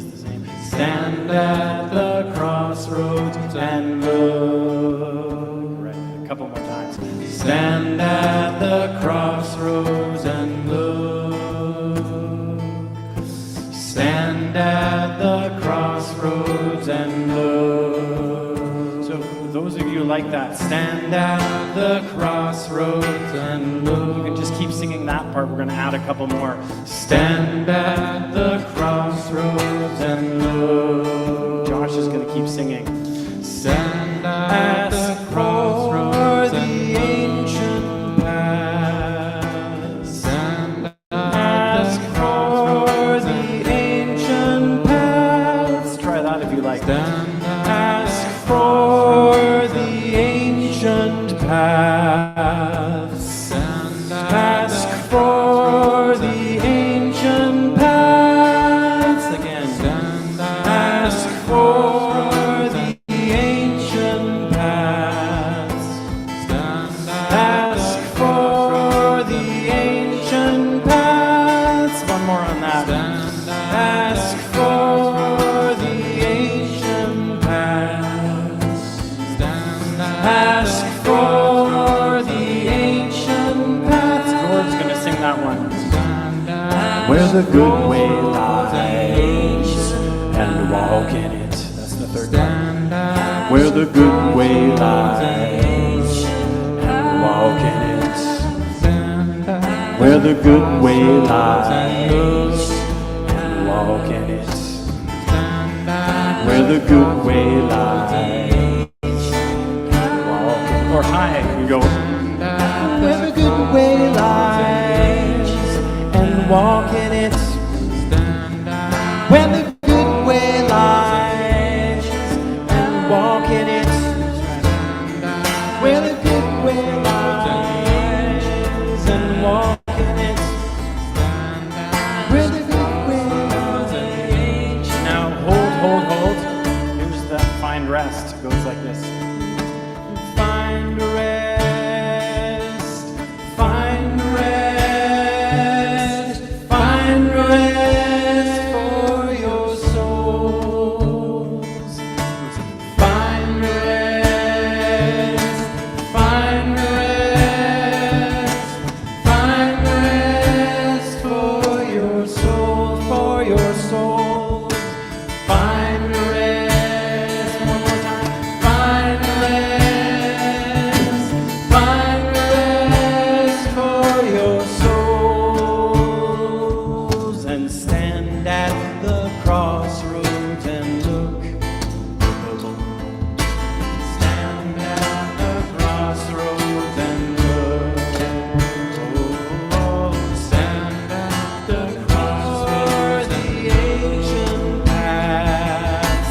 Stand at the crossroads, the ancient paths. Stand at where the good way lies, and walk in it. Where the good way lies, and walk in it. Couple more. Where the good way lies, the ancient path. Where the good way lies, the ancient and hold. Find rest, find rest, find rest for your souls. Find rest, find rest, find rest for your souls.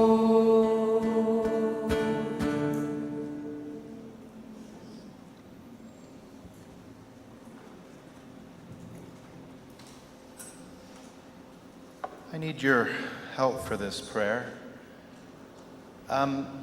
Can you gather all your rocks together at your table? The center. You have a couple choices. You could put them in a pile, or you could stack them if you want. Often when you come to a crossroads, at least in the Celtic tradition, even in the Middle East, you find cairns. Crossroads can be really positive sometimes, intersections of becoming a fern region or truth and reconciliation, working on that, intercultural crossroads, environmental, but some crossroads are really heavy too. And so I want you to gather, you can be far apart because it's so hard, like put your hands towards the center of the stones. Maybe you want to close your eyes. What crossroads have you brought with you here? What intersections are you on in your life? What crossroads is the church that you're coming from facing? I invite us as we enter this time of our regional meeting to actually let them go into the rocks at this crossroads and know that God is with us as we're here at these crossroads, and we can let go of them as we enter this time and hear the wisdom as we journey together. And so divine, we let go and bring consciousness and awareness to our journeys as one community and as many on different journeys as we gather today. We let our crossroads rest where we'll be looking and seeing and hearing your call that there are ancient paths. And we pray that we might enter this time with wonder and curiosity, with awareness of potential for healing and working with trauma, of being real and laughing and crying. Be with us on our regional journey, at our crossroads, and may we know we're not alone. Amen.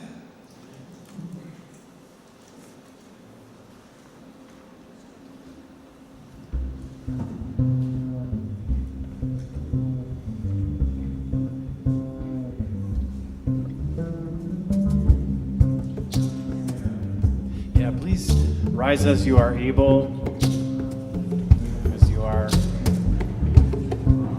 willing. Just let this be a moment of just stretching out, feeling your feet below you. Gratefulness for our feet to take us down the road, not always knowing where we're going. And let's sing together in faith. It was like this. We are going, heaven knows where we are going. We know within that we will get there. Heaven knows how we will get there. We know we will. It will be hard, we know, and the road may be muddy and rough, but we'll get there. Heaven knows how we will get there. We know we will. Let's go back. We are going. Heaven knows where we are going. We know within that we will get there. Heaven knows how we will get there. We know we will. It will be hard, we know, and the road may be muddy and rough, but we'll get there. Heaven knows how we will get there. We know we will. Oh, and still, we are going. Heaven knows where we are going. We know within that we will get there. Heaven knows how we will get there. We know we will. And it will be hard, we know, and the road may be muddy and rough, but we'll get there. Heaven knows how we will get there. We know we will. Now let's have that last slide. Awesome, there we are. It goes, going, going, going. We are going, going, going, going. We are going, going.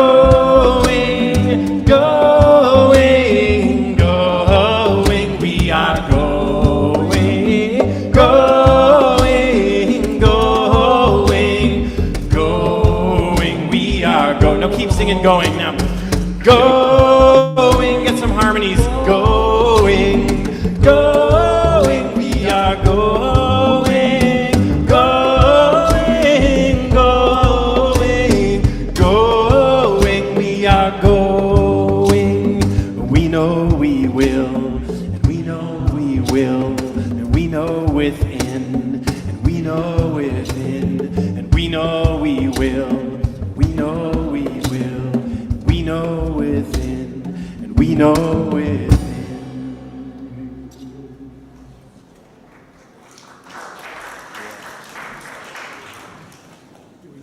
Julian Norwich said, all shall be cold, and all shall be cold. No, it's not how it goes. All shall be well, and all shall be well, and all manners of things shall be well as we're on this journey. Amen.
All right, that was recess.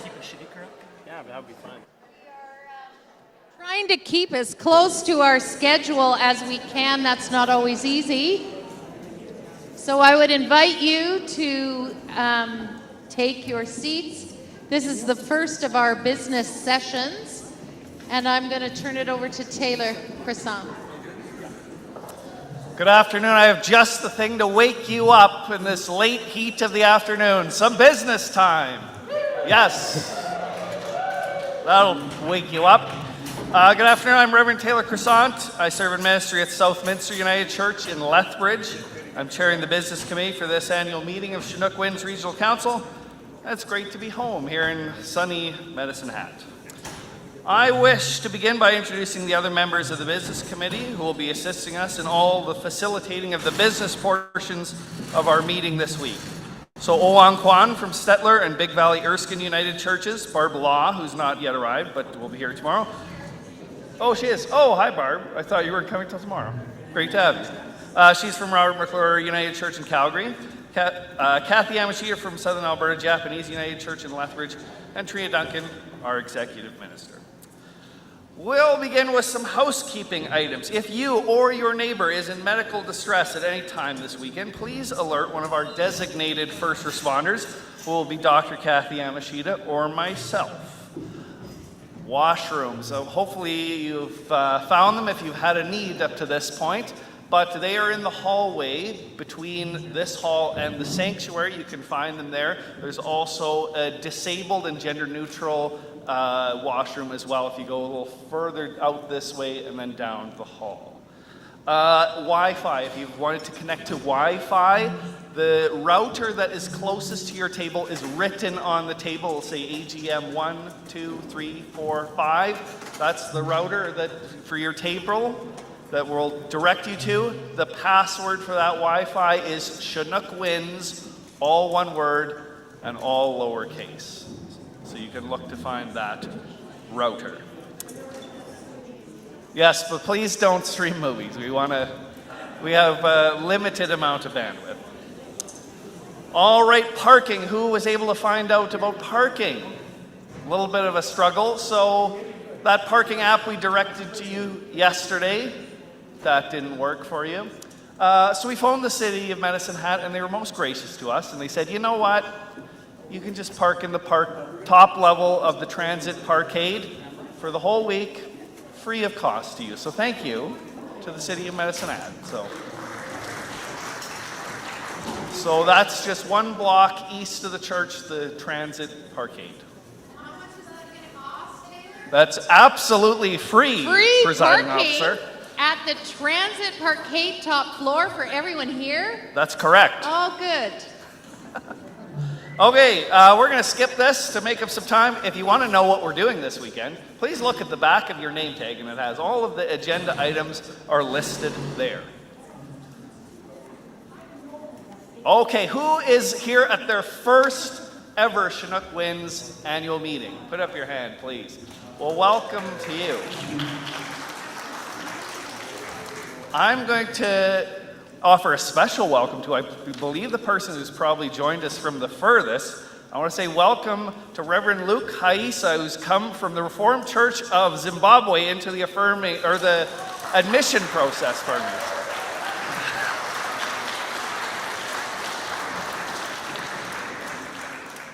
Okay, another person I want to introduce is Javed Nugluvu, who's joined us from the General Counsel Office. He is the Executive Minister for Church and Mission, is that correct? So he will be speaking to us tomorrow morning, so we'll look forward to hearing from Javed at that time. Okay, where in the world are we? We're here. Okay. I would like to say this. Please be conscious that we are surrounded by so great a cloud of witnesses. So hello to all of the online folks. We do acknowledge that you're with us, even though you're not present in the room. And we'll try to be as conscious as possible of your presence as members of this meeting as well.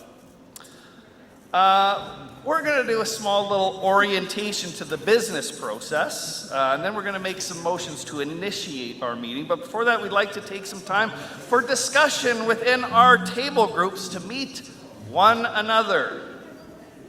We'll take just 5 minutes to share your name, which community of faith you are here representing, and whether you serve as a lay representative, ministry personnel, active or retired, or as a candidate for ministry, and the pronouns that you wish to be addressed with.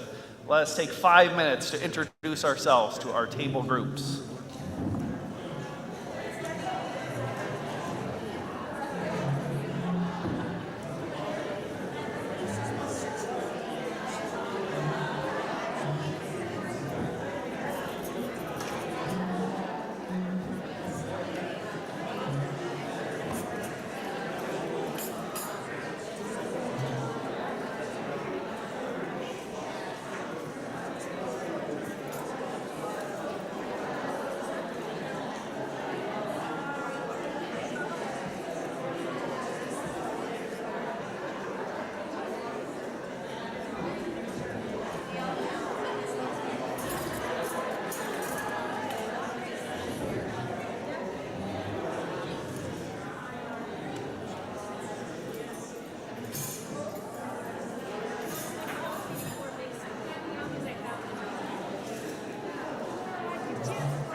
Okay, let's come back together, please. Let's come together. Thank you. I know, you need more time. At the Affirming Connections presentation with the fantastic Reverend Michelle Rao, she discussed for the Métis people, excuse me, order. Thank you. For the Métis people, elders have a privileged place in the community and in-group decision-making. I would like to attempt to indigenize some of our decision-making in that fashion. Whenever we have table groups, I'm going to invite the eldest person in each group as having the privilege of speaking first. They may wish to pass, but they will have the right of first refusal. So in only 1 minute, in your table group, please determine who is the eldest person. 1 minute.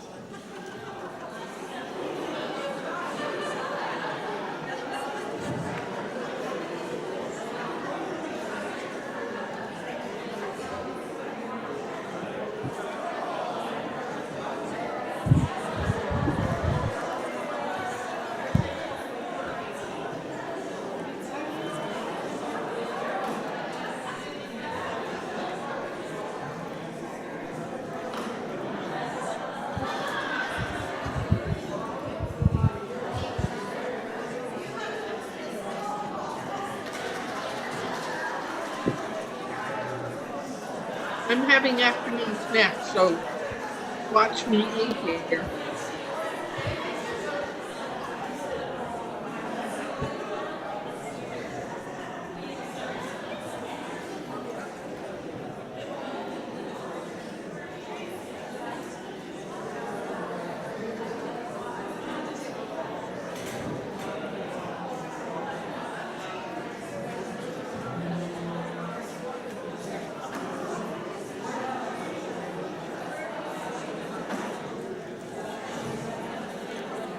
All right, let us return again, please.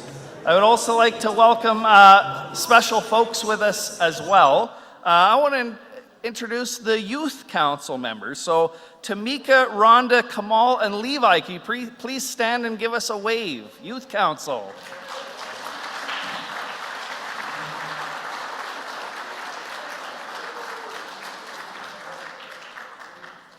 Let us do a review of holy manners, which we have received from the very Reverend Marion Party in our history. We will keep God at the center of everything we do. Each will speak for ourselves, speak for a purpose, separate people from problems, allow for full and equitable participation, attend to others carefully without interruption, welcome the conflict of ideas, take a future orientation, demonstrate appreciation, honor the decisions of the body, commit to holding one another to account when we do not keep our holy manners, keep the discussion at the table, be mindful of our body language, check in about the good use of time, allow the quiet people to speak with an invitation to speak, and sincerely say what we really feel. Some other considerations when speaking. Speak slowly and clearly. Please consider those with a hearing impairment as well as those who speak English as a second language. If any point during the next 4 days, if you speak at the microphone, when you begin your remarks, could you please begin with your name and your community of faith. For some communities of faith, we'll have to add the community that is. So we have multiple Knox United Churches, for example. So please say whether you're from Knox United Church Tabor or Knox United Church Consort. Also, if you speak into the microphone, please speak directly into it. Don't hold it like an ice cream cone. Sound just goes right over top and no one's able to hear. So if you do, you can start yelling at the person. Ice cream cone, we can't hear you. All right, let's review our business process that we use within the Regional Council. and an introduction to the technology platform that we will be using for voting on motions. So our procedure for business follows the three-phase decision-making process, which you may have seen at meetings of General Council, for example. A community of faith, a regional council committee, or a member of this council may bring forward a proposal for consideration. In the first phase, the listening phase, the proposal is introduced, and members of the court are invited to ask clarifying questions of the members who made the proposal. So we're not debating about what is good in the proposal or what is bad. We're making any commentary upon it. We're just, in this listening phase, just asking clarifying questions so we completely understand what is being presented. In phase 2 of the discussion phase, we discuss in our table groups about what we think is good about the proposal, but more importantly, the changes that we might like to see in the proposal that would make us more inclined to support it. Now, it's possible that we might not support it, even the very intention of the proposal, and we would not vote for it at all. That's fine. We can say that. However, in this discussion phase, we really want to hear the constructive changes that you might suggest that will create an improved proposal. The members of the business committee will then receive the feedback, which the recorder has written on a piece of paper that we provide. That evening, the business committee will take the feedback and rewrite the proposal as a committee for presentation in its final phase. This seeks to eliminate having discussions with the full court about word choice or punctuation. In phase 3, the decision phase, the amended proposal is presented again to the whole regional council. Members are invited to speak in support or against the revised proposal. Following these comments, the proposal is then voted on by the whole court. So, no, I got nothing. I got no clicker. Alan, can you assist me? There we go. Okay, there we have it. The three-phase decision-making process. The business committee is going to run quickly through a scenario to demonstrate it. So first, we're going to present our hypothetical proposal. All right. Our regional council meetings have experienced difficulties with parking. The regional council should take action to address this issue. Moved by Taylor Crescent and seconded by Barb Law, that Chinook Winds Regional Council issue jetpacks to all of the delegates of future gatherings. All right. So in this first phase, we'll invite clarifying questions. You can line up at that microphone to ask me a clarifying questions. And I'll ask the presiding officer to please invite any of those clarifying questions now. And please remember, begin by identifying yourself by your name and your community of faith. Are there any clarifying questions? If so, please do come to the mic.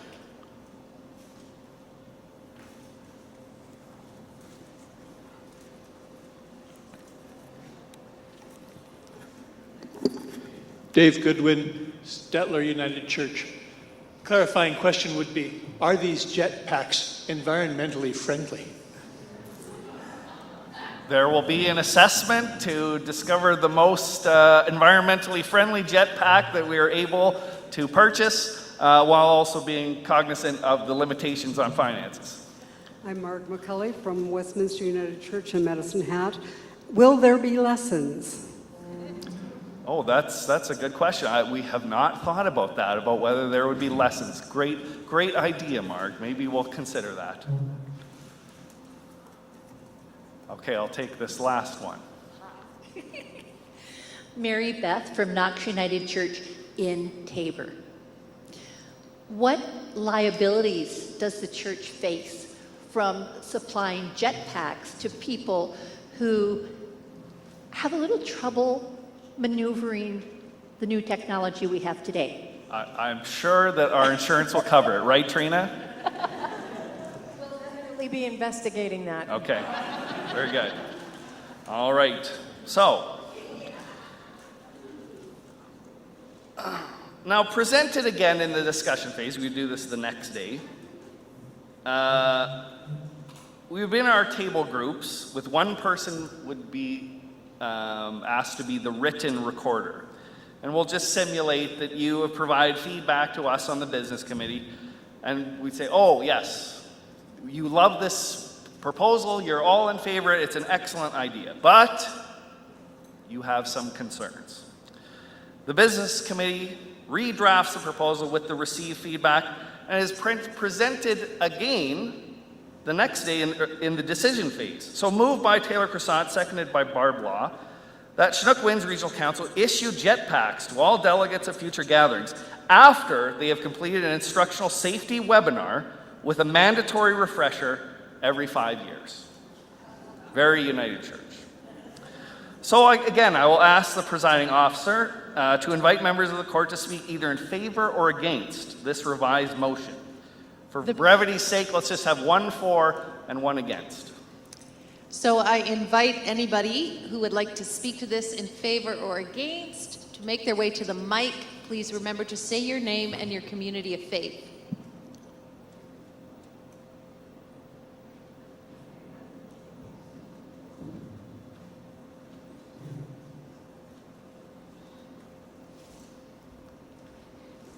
Susan Lukey, High River United Church.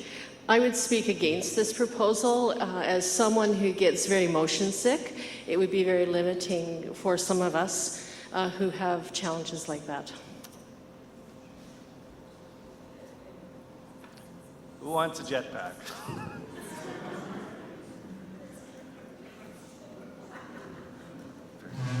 Oh, well, no. If there is no will against it, then there we go. Well, pardon me. Thank you. Thank you, Pam. Oh, pardon me. No, sorry. Hello? Please state your name and which community of faith you are with. Pam Rocker, Affirming Connections, Chinook Winds Region. I vote in favor of it because I think my teen sons would think I look dope in one, so.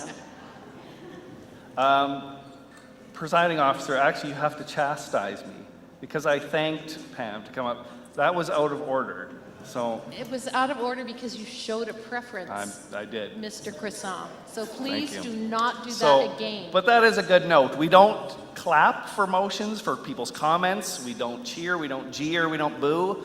We just receive the wisdom that people offer to us. All right. In order to learn how to use our voting platform, Simply Voting, we will vote on this hypothetical proposal. We will say this will be non-binding. You will need a mobile device with access to the email that you registered with. And this is just as simple as 2 clicks. You will receive the ballot. You will click yes or no on the motion, and you will click confirm following that. If you wish to abstain, you just don't vote. If you want that abstention recorded, you must go to Kathy Yamashita, who is the recording secretary, and she will note your abstention. If you do not have a mobile device that is able to do this, you can go to the business table and you can receive a ballot for all of the votes that we'll have as well. So as we learned last year when we used this platform, it can take a minute or 2 to send the email, so we're not going to get anxious if we do not receive this ballot email immediately. Okay, I would ask the presiding officer to initiate a ballot on this hypothetical proposal. So we have this proposal before the court. So I would invite you to vote on this. Is that how I do it, Taylor? Am I doing it okay? Maurizio is going to send out a ballot right now.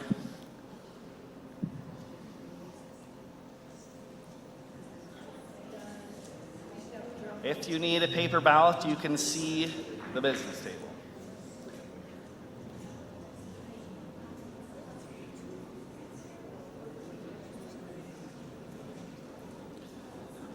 While we're waiting on receiving that email, but when you receive it, feel free to begin your voting.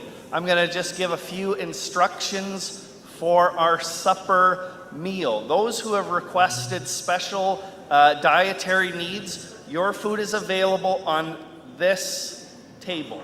So in that tray, the one that's on the far right, there's one individual who said they have multiple allergies, pepper, garlic, and things of that nature. That one is yours, so please no one take the one that's on the furthest right side of that tray. The other things in there, that is vegetarian, vegan, and lactose free. And also to say that the gravy is gluten free. So those with a gluten intolerance are able to use the gravy that's on this table as well.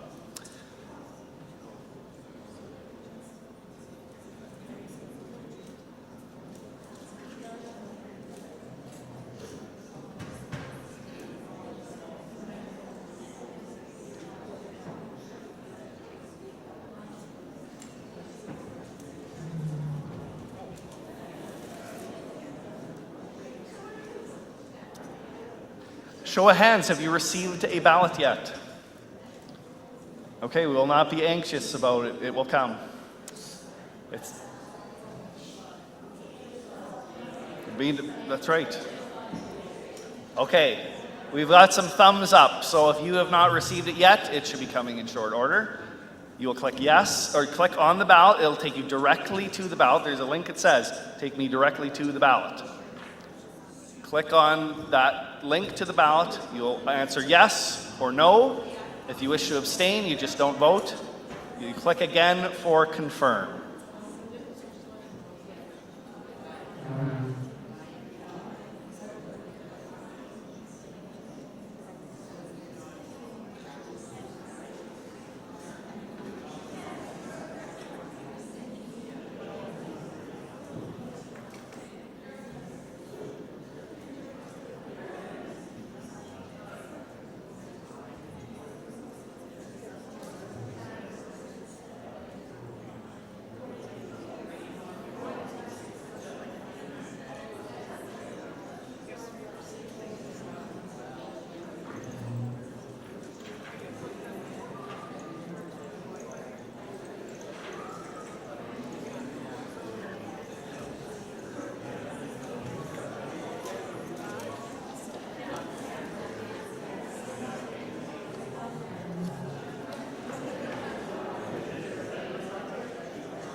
All right, by show of hands, who has voted? Who has not voted? Have you received the email? Just got. So remember, we won't be anxious. It comes to us in the staggered time. If we have to wait an extra 30 seconds, that will be fine. Yeah, good idea. Check your junk folder if you have not received it. That's not a bad idea.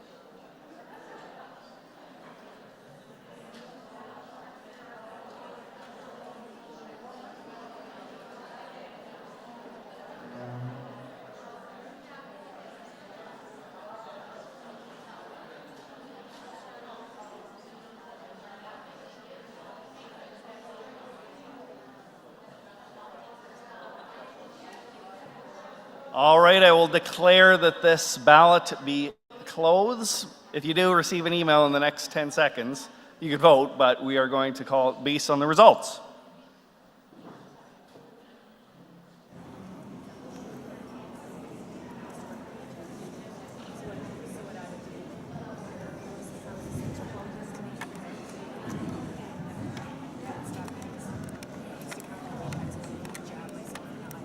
Okay, the results in this proposal are yes, 54 votes or 63.5% of you, and no, 31 or 36.5%. So the motion is carried, passes, and jetpacks will be arriving in the mail.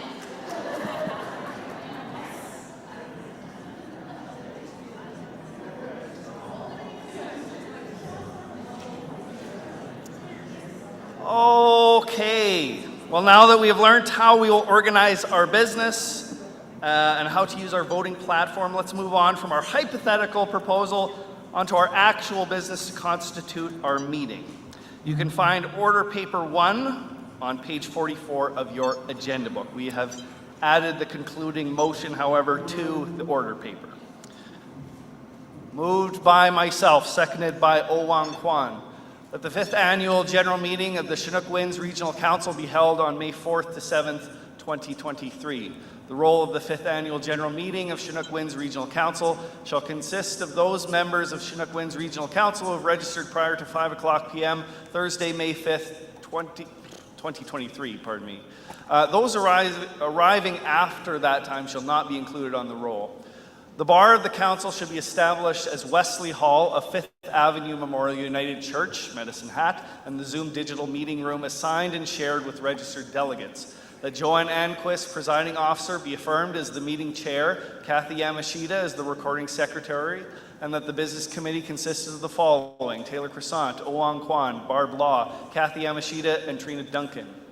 That voting be conducted via simply voting, and the business committee be empowered to tabulate and report results of the votes. That attending candidates for ministry not in appointment be granted full voting rights. Regional council staff, general council guests, and invited presenters be appointed as corresponding members of the court.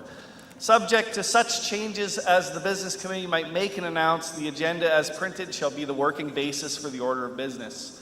The rules of order to facilitate the formulation of motions and discussion of matters raised in business shall follow the Manual 2023 Appendix 3, Meeting Procedures, or for matters not covered, Burno's Rules of Order. At the discretion of the presiding officer, speakers can be limited to 2 minutes each. Proposals directed to the annual general meeting must be received by the business committee prior to 5:00 p.m. today. The business committee may recommend editing or clarification before a proposal comes to the floor. Proposals dealing with matters not noted on the agenda shall be dealt with in an order as determined by the business committee. Proposals that are alike may be grouped together at the discretion of the business committee. All unfinished business shall be referred to the regional council executive. The regional council executive minutes are received for information and included as part of the record of proceedings. The reports distributed in the agenda booklet, the interim financial reports, and the report of the nomination committee be received for information. The minutes of the 4th Annual General Meeting of Chinook Winds Regional Council held May 5th to 8th, 2022 be received for adoption. Requests to withdraw from the meeting shall be submitted to, considered, and granted by the Business Committee. Members leaving before 5:00 p.m. on Saturday, May 7th, without the consent of the Business Committee, shall not be entitled to have their travel expenses paid. The plenary portions of the agenda will be recorded within the Zoom platform and made available on the Chinook Winds Regional Council website. Following the adjournment to this meeting, Chinook Winds Regional Council confers the powers of the court, both regular and emergent, to the Executive Committee until the next annual general meeting of the Regional Council. All right. So we will start with the listening phase, and I will preemptively answer one of the questions that folks may have. That is item number 15. What is that about? So suppose that a delegate registers for the gathering, drives down to Medicine Hat, and then spends 4 days in the casino and the hotel. Then ends and submits a request for their travel expenses to be paid. So that item is to ensure that those who register are participating to receive their travel expenses. So just come to the business table, which is that one in the far corner. And just say why you need to leave early, and of course we'll grant that likely. I would ask the presiding officer to invite any additional clarifying questions in this listening phase. All right, there is an order paper 1 before the court. If you have any clarifying questions to ask of the business committee, please step to the mic. Remember to say your name and the community of faith where you are from.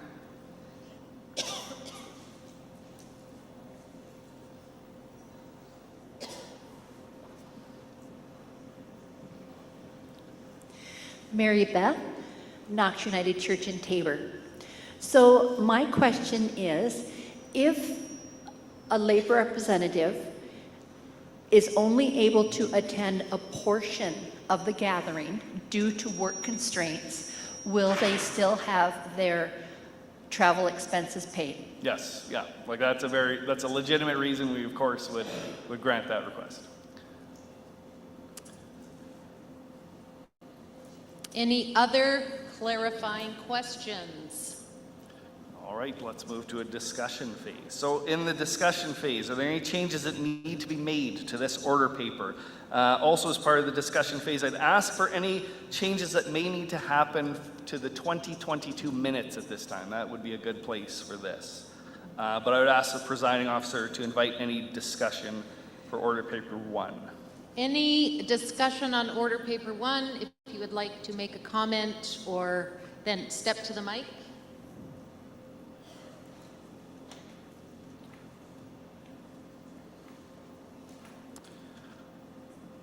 I would ask the presiding officer to initiate a ballot on order paper 1.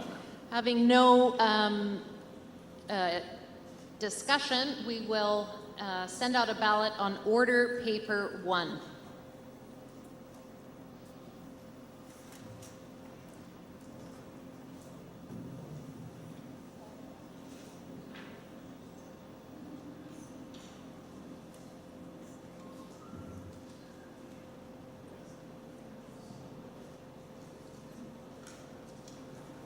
So you will be receiving another email. Again, it goes right to, you click to go right to the ballot, yes, no, and then again, confirm. It should be coming, sorry, go ahead. If you require a paper ballot, it's at the business table and you can leave it there as well.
Give me a thumbs up if you have received your ballot. Give me a thumbs up if you have not received your ballot. Okay, we'll just hold on. We'll remember that they come out not all at the same time to everyone. We won't be anxious about when it arrives.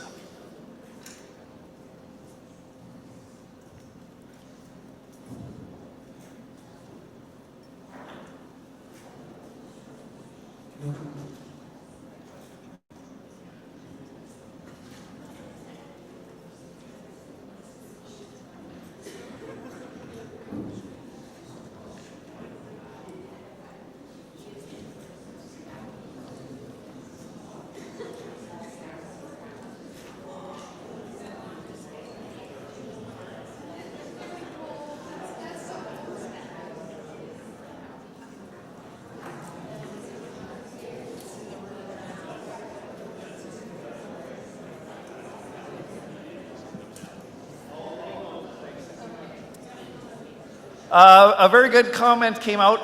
People said, why is my ballot coming from Pacific Mountain Regional Council? That's because they registered for this account and we share it with them. So yes, we are fierce, independent Albertans. Don't worry, we don't worry about that so much. We did it for free, that's right. I was going to say, we're fierce Albertans who like to save money.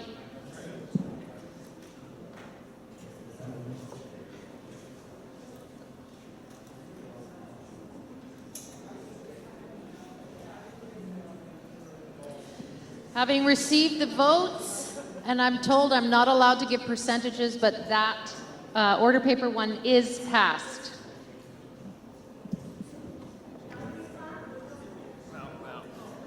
Thank you, Presiding Officer. I'll invite us to be directed to our mealtime. Thank you for your attention so far.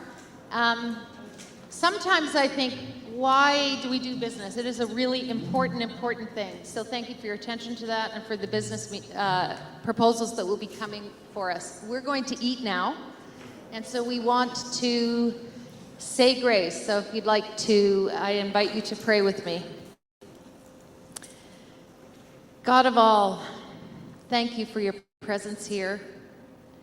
Thank you that we can come together as communities of faith and as people and know that our beloved United Church is in good hands.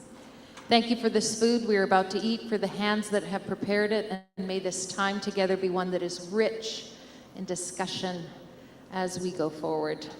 In Jesus' name, amen. I just want to say one thing. Tomorrow, you'll notice this red dress here, a jingle dress that's been made for the Chinook Winds region. Tomorrow we will be taking time to commemorate the missing, murdered, and Indigenous women, girls, two-spirited folk. So if you have something red that you can wear, that would be a good thing for tomorrow. I know some of you probably didn't pack it, but if you do, please do wear red tomorrow. So, is it a free-for-all, Trina, or should we go by tables, or? Somewhat. Shall we have a vote on this? No. If we could start perhaps in that end here with that table there, and we'll move, our youth council can start and begin, and then we'll move this way, I guess.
Just wondering if Bob Wallace is in the room right now. I'm not seeing Bob. I'm seeing Kathy. Do you see Bob Wallace? Anyone? No? He might have just stepped out. Well, we're going to sing a song by Gordon Light, who plays in a group with Bob Wallace, the Common Company. Yes, I see Kathy there.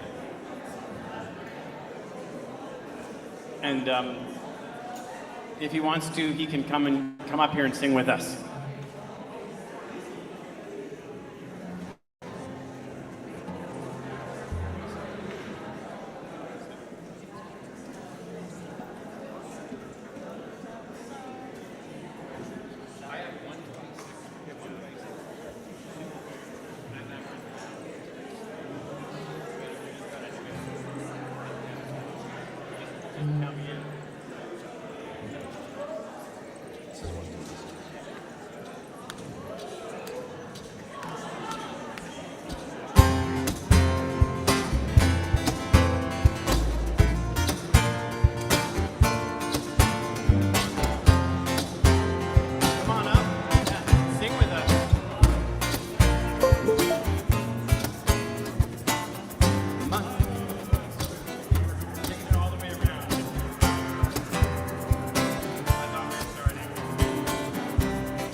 That was Bob. Thank you, Bob Wallace, for joining us. Song that he sings often, I'm sure. The Common Cup. Okay. We would welcome folks up. So I hope you all had a wonderful dinner, and thank you for the food and everybody prepared it. Can I make a little announcement? Yeah, go for it. I wanted to make one announcement that I think will make a difference for you all. We're going to exit this space with our instruments and set up for a lovely, unplugged, cooler concert in the sanctuary. So after this, you can leave the furnace, and if you can still hack another hour, then come join us in a much more amenable environment to take in some music. Thank you. Thank you. We'll look forward to it. So, as you know, our theme is at the crossroads, and we came to this theme for many reasons, some of them that you might be obvious or not. Like, we have some intersections as a region where we're coming in at, where in terms of our truth and reconciliation, being an affirming region, that's a crossroad, that's an intersection. But also, you know, we're coming to some crossroads also as a denomination in churches. We all have different crossroads, and so we're really happy that we can explore that the whole time. And I'd like to invite Mi-Young to come forward to talk about our logo so that you can connect it to our theme time here.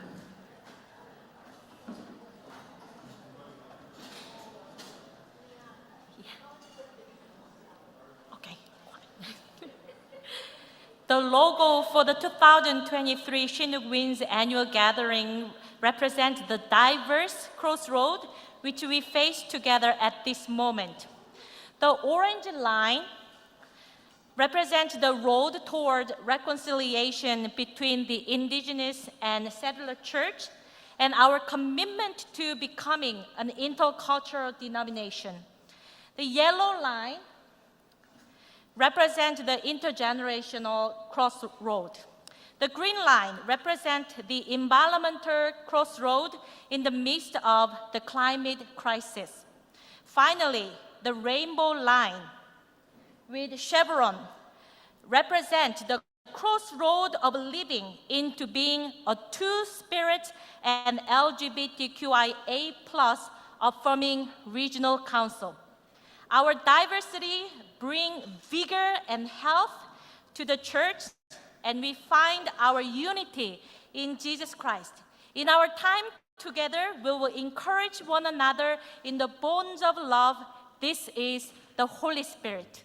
Thank you.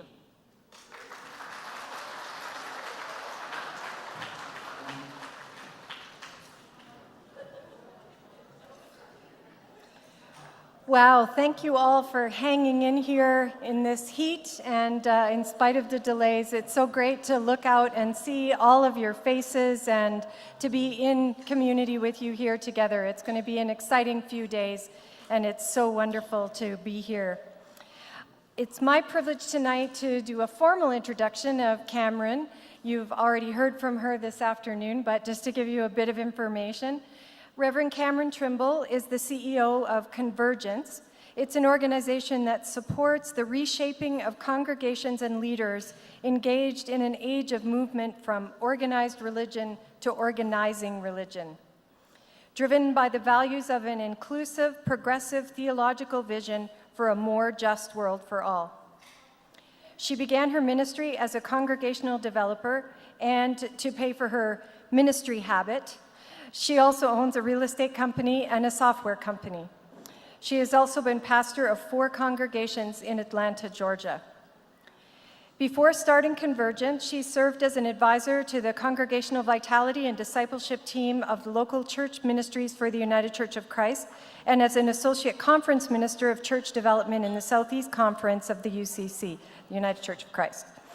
She has worked with many denominational bodies as they set up systems for congregational development, including the United Church of Canada. She's done work at all levels with us.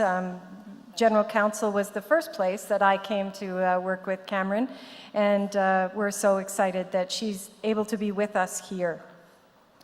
Reverend Trimble has served as a seminary professor teaching leadership development and transformation with the Pacific School of Religion, Bright Divinity School, Auburn Seminary, and Chicago Theological Seminary. She's authored the books Liberating Hope, Piloting Church, Helping Your Congregation Take Flight, 60 Days of Faith, Beginner's Bible Study, and Searching for the Sacred.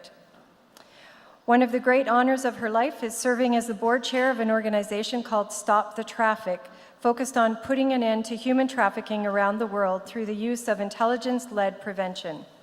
STT works in partnership with IBM, Homeland Security, MI5, Facebook, Twitter, Wells Fargo, and the Financial Times, and many others to develop the tools to identify human trafficking networks and disrupt them. When she is not working, she will be found piloting airplane with passengers who love to see this wonderful wild world from the sky. Thank you so much for being willing to be with us today and for traveling to be with us. So many of these opportunities are now coming online, but we're just graced by your presence. So thank you for being here.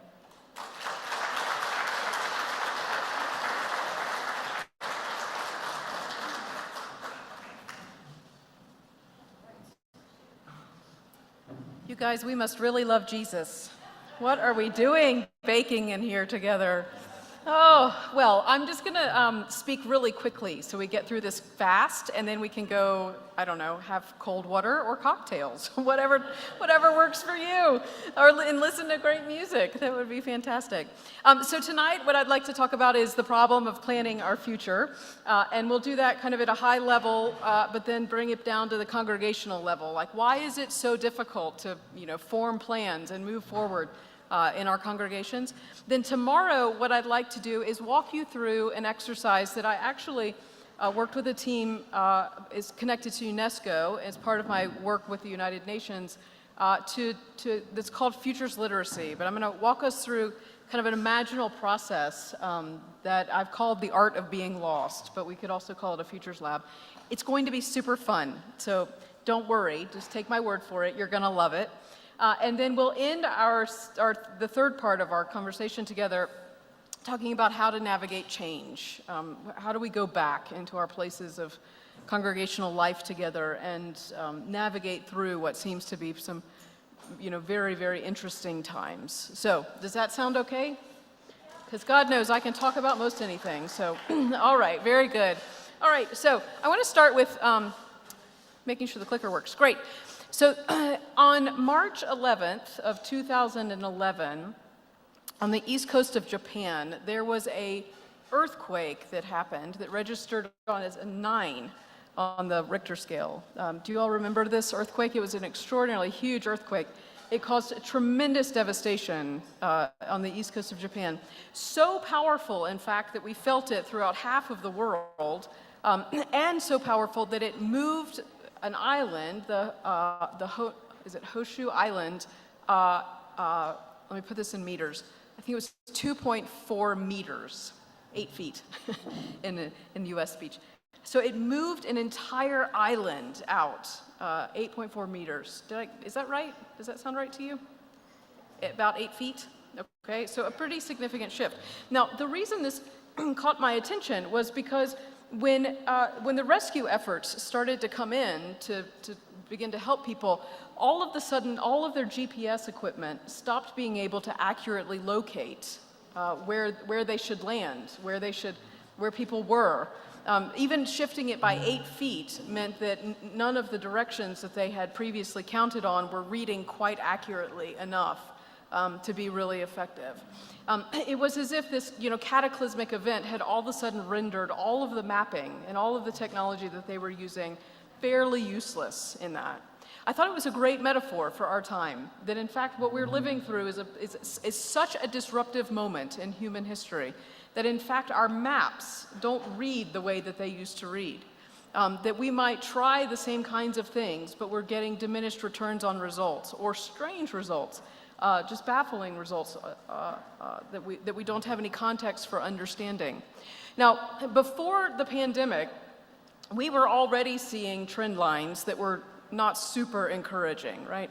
Now, I'm going to show you statistics from the US because I'll talk about my people. I don't want to talk about yours. You tell me if this is also happening here. But this was a study that was released. It was the longest study of congregations in the United States of multiple faiths. So this is an interfaith research project with over 15,000 congregations taking place over a 20-year period. So it's the most substantive research that we really have in mainline Christianity in the US. And what they found was absolutely shocking. Now, this is before the pandemic, okay? They found that in the year 2000, that on average, in a congregation in the US had 137 active attendees as a part of their congregation. 20 years later, that number had changed and dropped down to 65. I mean, that's an extraordinary shift. If you think about organizational capacity, the way that we gather, the way that we structure each other. Now, that's before the pandemic. Now, did you catch that, at least in our research that we're doing right now, that post-pandemic, what we're seeing across most congregations at this point is a 50% return of people who were active before the pandemic. Now, I just want to ask, how is that resonating? Are you seeing this too? Yes, I'm seeing a lot of shaking heads. Yeah. Okay, right? So this is huge. This is a 9 on the Richter scale as far as how we're going to structure ourselves in congregational life in these movements, or this movement that we're a part of. Let me just give you some more happy news so you can feel really good about this whole movement here. And so what's also happening is that our congregations more congregations are shrinking, but more people are going to the larger ones. Right? So if you look on there, the top, the 1 through 50, so there are more there are more congregations. 40% of the congregations in this study were under 50 members or under 50 participants. But the vast majority, 70% of the attendees of congregations actually attend the large evangelical big box churches in the US context. Now, are we seeing that, right? Okay, now that's significant, isn't it? Because the implications for the kind of theology that's getting promoted in mass in congregational or in our cultural imagination is concerning, if I might put my own spin on that. And then finally, one more piece of really great news, that the clergy are aging. And in fact, we're aging out of the system. So at least in the US context, we have a clergy shortage now. Congregations who are both unable to afford clergy, but then also not enough clergy to actually fill the pulpits that are available. So again, I'm seeing nods of yes, right. So we're tracking here, right? Now, I was just speaking with a group at the United Reformed Judaism movement, spectacular. We had the most fun time.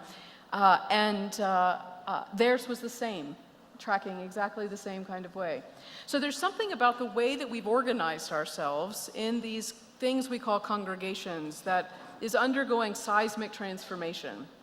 Now, for some people, some of us with personalities who actually enjoy that kind of deconstruction, the fun part of this is that there's never been a more open time for experimentation. I mean, frankly, it's not like we can kill the church any faster, right? So my motto has become, if nobody's going to die, give it a try, right? Because right now we have such flexibility in the kinds of ideas that we can put out there and the kinds of ways that we can actually work together. So COVID became this huge disruptor. And at the same time, as we did this huge innovation where we suddenly go online and we suddenly have to adapt to this new lockdown reality where we can't connect in the same kinds of ways, then we come out of this and I'm suffering, I'll use I language, from I'm tired. How are you?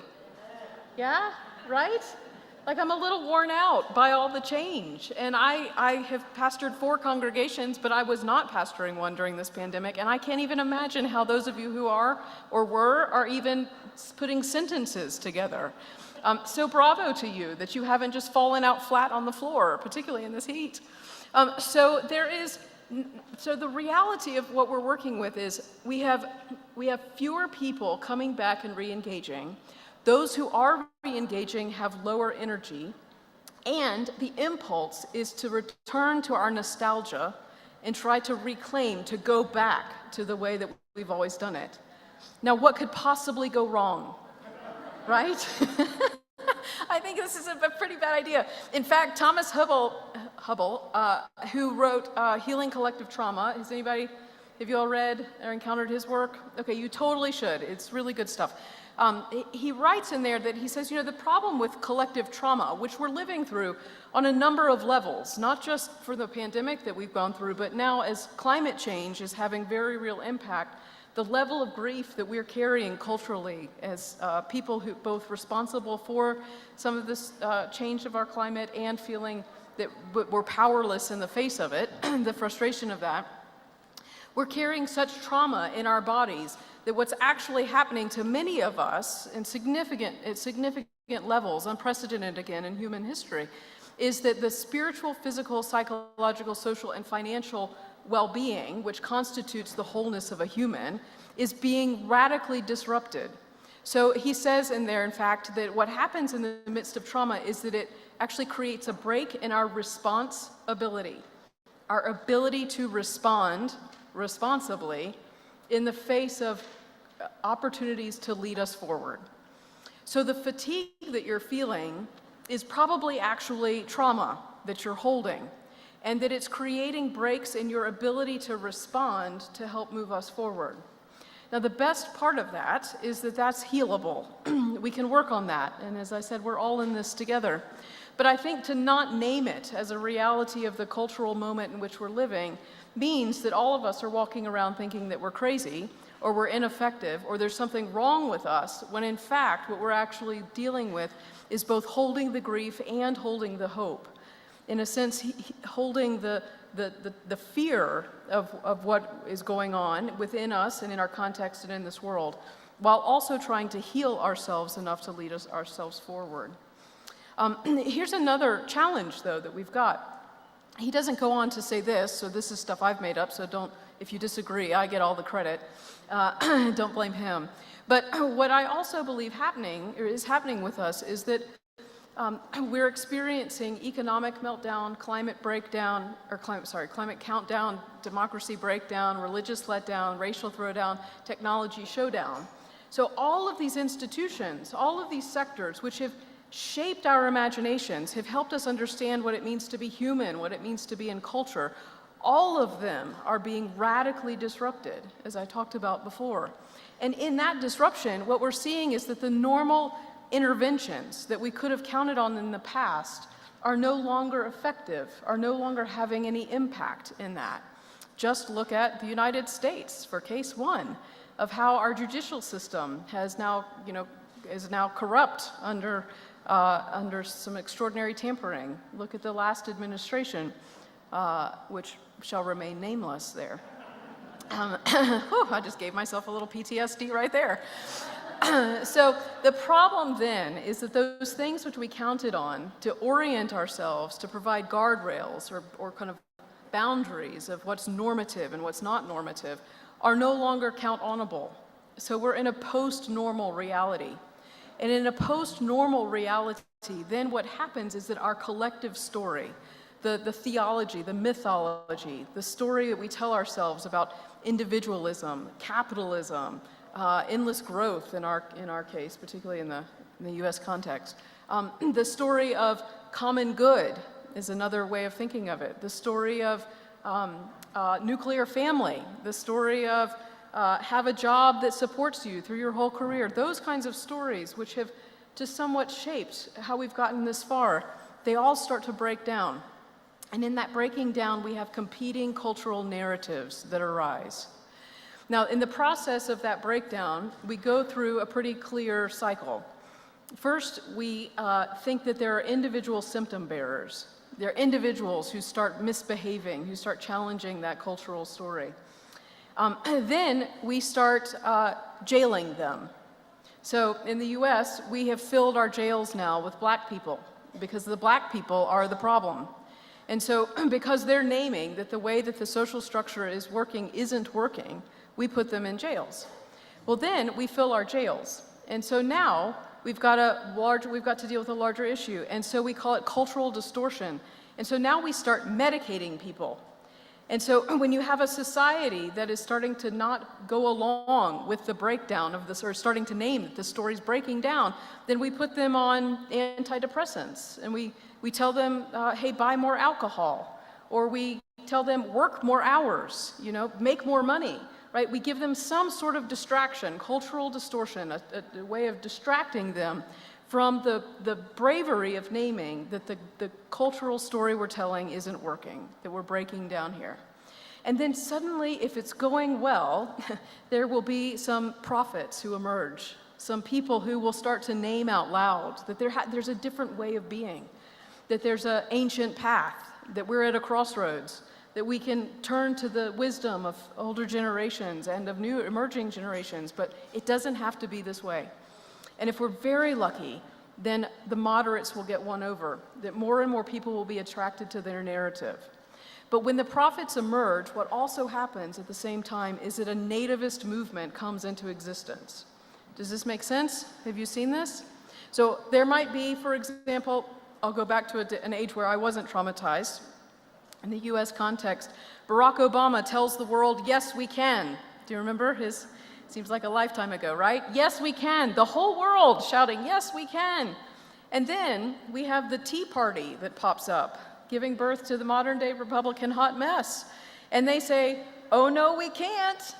And they say, if we could just go back to the good old days, if we could just go back to when white men had the power, if we could just go back to when white women were protected by white men and worked at home, right? If we could just go back to when children respected their parents, etc., then we would be okay. So let's just go back to the way that it was.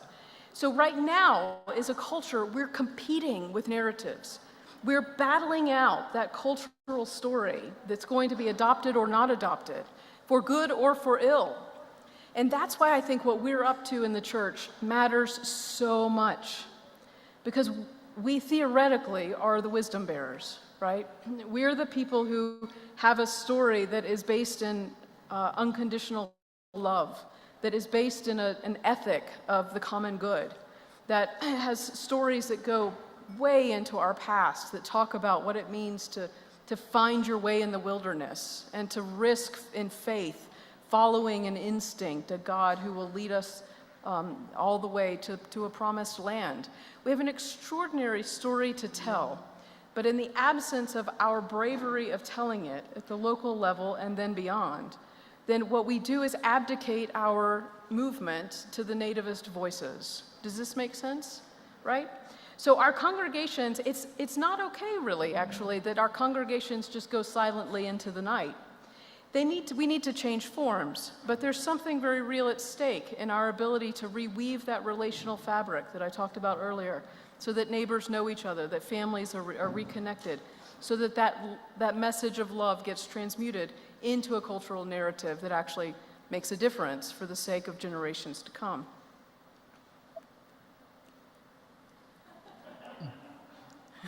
The suspense is incredible. There we go. All right, so here's another way to think of this. Now, I think I've done a webinar with you, and you may recognize these slides, so I'm going to go through them really quickly. But I want to just have this frame in our minds, because when I think about what we're doing in congregations, this is kind of what I think that we're actually up to, whether we are conscious of it or not. That at the fundamental level, a culture is based on an archetypal story, and the stories hold the values that we hold, or that we all agree to, right? So out of the archetypal story, our values and beliefs, our isms, who's in, who's out, what we value, what we don't value, what we want to protect, what we're willing to give up, all of those get sorted out by that story that we tell. That then drives out the economies that we choose to adopt. So I won't go there yet. And then it drives out our politics, the structures and the laws that we're willing to abide by. And then out of that, we find our individual place in the world. We understand the story tells us how we should behave, who we should belong to, how we should structure a successful life, right?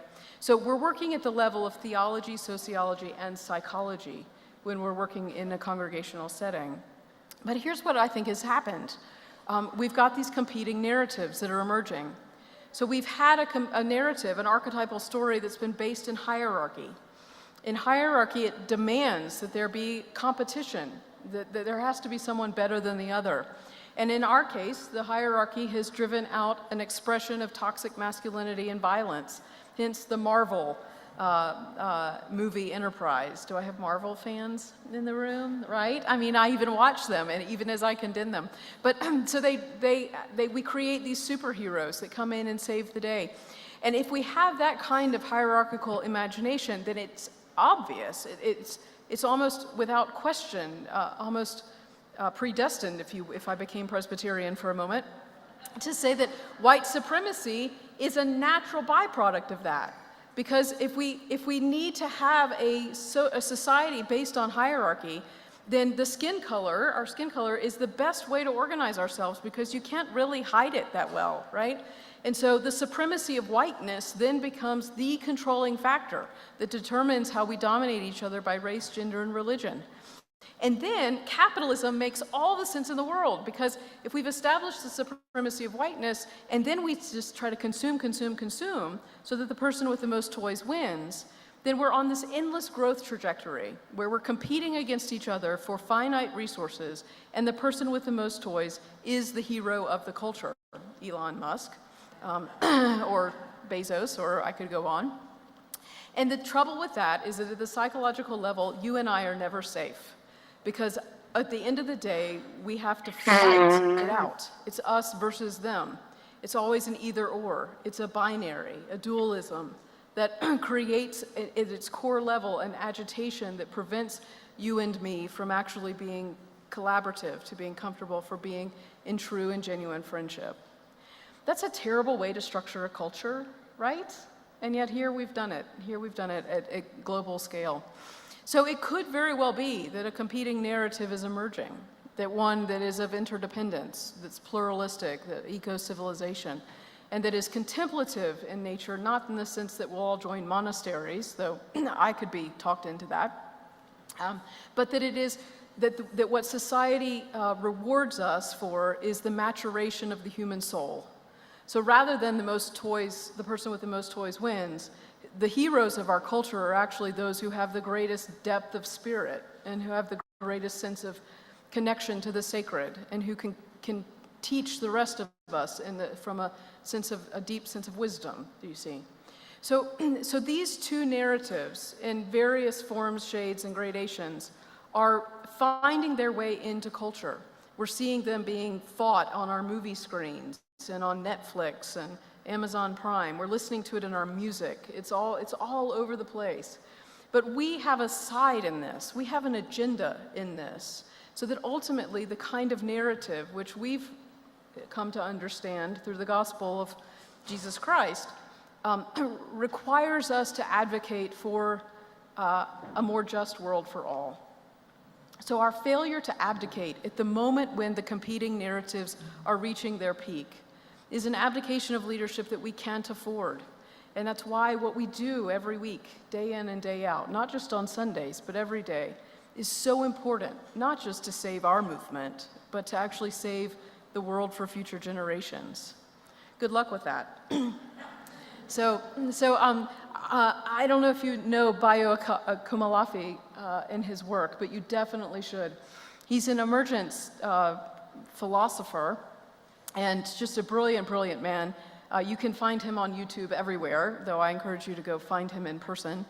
He actually spoke at one of your churches in Victoria, I think it was, at the, what is the conference that First Church in Victoria holds? The Epiphany Conference? I think it was there, but don't hold me to it. But he brilliantly named, he caught me when he named this, he said, what if how we respond to the problem becomes part of the problem? So what if an old imagination, a nostalgia for the way that we have done things, is actually, even as we're responding from that space, actually amplifying or animating the very problem that we're trying to solve? What if, in fact, without a new kind of imagination for what it means to be church, a new kind of imagination for the theology that's possible for us, what if in the absence of that, then our contributions are actually creating or exacerbating part of the problem? It's a provocative question that he asks. What he teaches is called part of what we call emergence, and tomorrow we're going to talk about this a great deal. But he says, you know, the challenge is that we use ways of anticipating the future, of creating the future in our imaginations. We use approaches to that that are varied, and you can see here on the screen. So the future is actually a story that we tell ourselves in our heads. It's not here, right? So the future is a fiction. So the kind of world, you know, I've been painting here for you, where maybe climate change happens in a terrible way and we have mass destruction and it's just going to be a horrible thing. Well, who knows? Because we only have the present at the moment. So the future is a fiction. So what he suggests and what others suggest is that actually we can play with the stories that we're telling ourselves to become more creative in how we'd like to approach these big, intractable problems. Now, previously, you and I have been trained, mostly, in methodologies for imagining the future that are basically best guesses. We try to guess out. And if you've done, how many of you have done strategic planning in congregations? Yeah, okay, yeah. And how many of you want to gouge your eyes out just at the very idea of it, right? Yeah, exactly. And how many of you have gone through that process, that imaginative process, and it had meaningful impact? Yikes, okay, two hands, 3, okay, 4, all right, good. Well, that's more than most, and that's really, really good.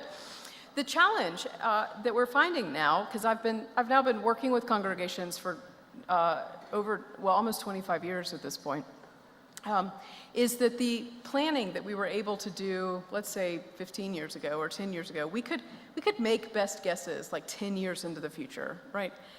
We could say, probably the world's going to look like this, and so our congregation should do these things.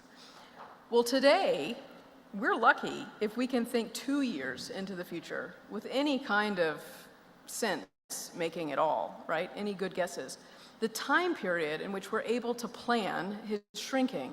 And that's because we're using tools like on the screen. So foresight is looking at the horizon and guessing where things are going. So you're kind of scanning out there, looking at all the trends. And if you work in the business world, you'll hear, you know, the top 10 trends shaping the tech world, or the top 40 trends shaping engineering or capitalism or money or whatever it is. Those are foresight tools that are trying to look at trends lines and then draw conclusions based on what they're seeing there. Forecasting is based on data. We live in the age of big data. But unfortunately, our big data is often inaccurate data, hence ChatGPT. Have you all been working with that at all? It's a little freakish. It's actually extraordinary. As a pilot, it was interesting when we grounded airplanes, both on 9/11 and then during the pandemic. All of a sudden, our global capacity to project weather became wildly inaccurate, because the vast majority of our weather data comes from real-time data gathering by airplanes that are flying through the air.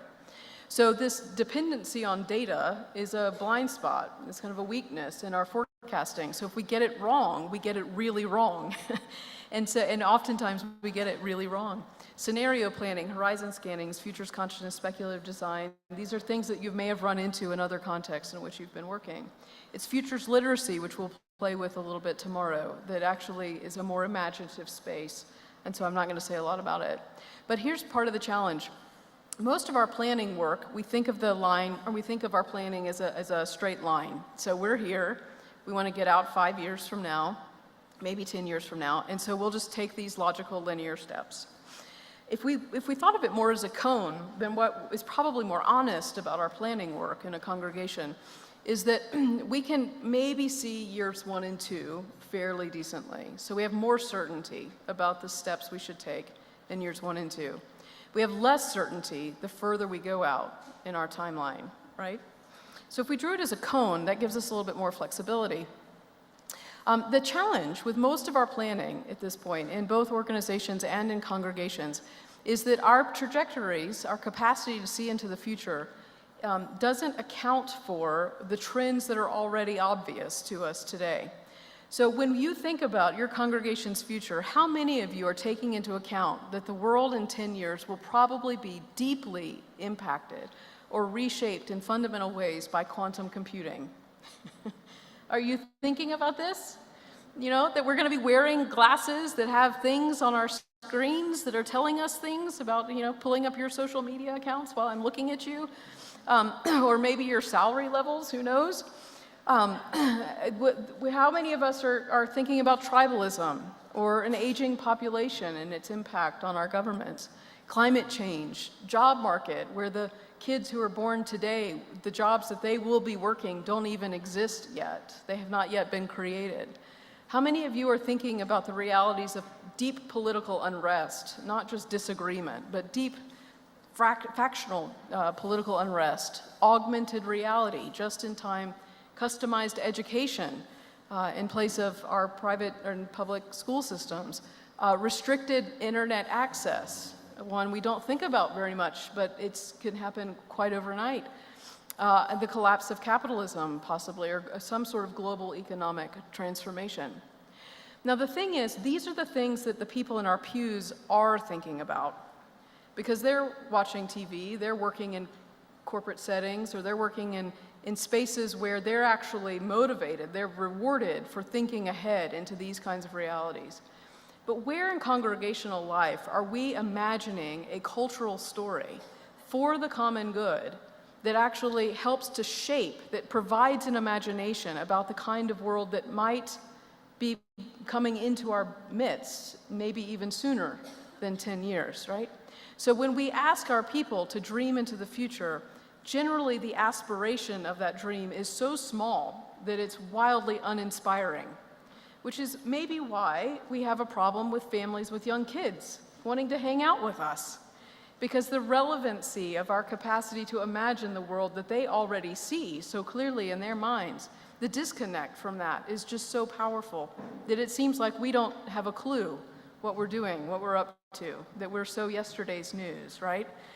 Totally uncool. At least that's what my kids tell me. So maybe your experience has gone something like this. Your strategy might be, in years 1 and 2, we should hire or fire the pastor. Definitely one of the two. You can't just have the pastor stick around. You should rent out the building or monetize it in some way. We should definitely readopt traditional worship, and worship, we totally need to recenter it. It's got to be the purpose we gather, right? So Sunday morning is the whole purpose. We should redo our database because it's, you know, totally out of, or totally obsolete, and we should absolutely rewrite the bylaws. Am I close? Have you had these discussions, maybe? Yeah, maybe? Yeah, and we should have a new website too. Right, that one is thrown in there, okay. And then we remember, oh wait, we're a church. So in years 2 to 5, we should include in our strategy that we should do more activism. So we're gonna eradicate homelessness. And we should definitely have more small groups. So because we wanna love on each other. We need families with young kids to come back. So we're gonna have a whole campaign. We're gonna hire a youth minister and they're gonna solve it. And if we fired the pastor before, we're gonna hire a younger one. That'll solve it. And then we should probably pray more just as our backup strategy, just in case, you know? And then if we're brave enough to even think 5 to 10 years out, then here's generally what we come up with. Probably denominations are not gonna be functional if they're still here at all. So we're gonna have to figure out how do we identify ourselves, how do we connect? Which means we probably need to form local networks, like connections with other congregations, and just have that as our backup plan in case other United Churches, you know, we don't have a way to connect at the regional or national level. By years 5 to 10, we will have blown through our endowments and all of our money, so we really need a financial sustainability plan by then. So we're gonna have to really work on that, which means we're probably going to need to do something radical with our building. Either we're gonna have to sell it, or we're going to have to, you know, turn it into some sort of community hub, or affordable housing. Those are the two big things that we see right now. And then we should definitely read the Bible because, you know, Christians, all that stuff. And then we should have congregational care. We're gonna need to really up our congregational care because by that point, 5 to 10 years out, we're probably gonna have lost a lot of our members because they will have died. Awkward, right? So, okay, so how close did I get? Yeah? Yeah, right. Okay, so I feel like I just saved you thousands of dollars. You're welcome. So here's our challenge. This is the problem with traditional planning. This is the problem, is that it lacks a kind of vitality, a kind of creativity that's necessary today in leadership. And tomorrow we're going to flex our kind of imaginal muscle so that we can begin to learn this capacity for scaling dreams and imagination, so that we're not creating that kind of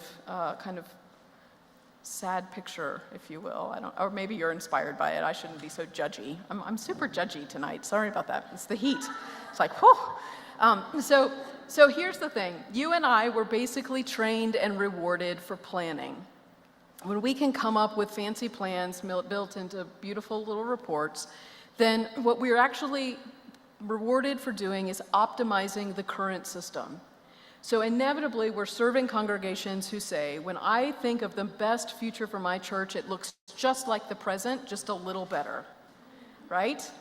So what we're really always trying to do, what we only want to risk, is optimizing the current technology. It's a bit like, BlackBerry wasn't here, right? BlackBerry wasn't created. Oh, hell. Well, then my metaphor won't work. I'm going to say it, and I'm going to offend you, and I'm so sorry. But it's a bit like desperately clinging to your BlackBerry when the rest of the world has moved on to Android and iPhones, right? It's an old technology, in a sense, that we're trying to cling to in our deep hope for optimization.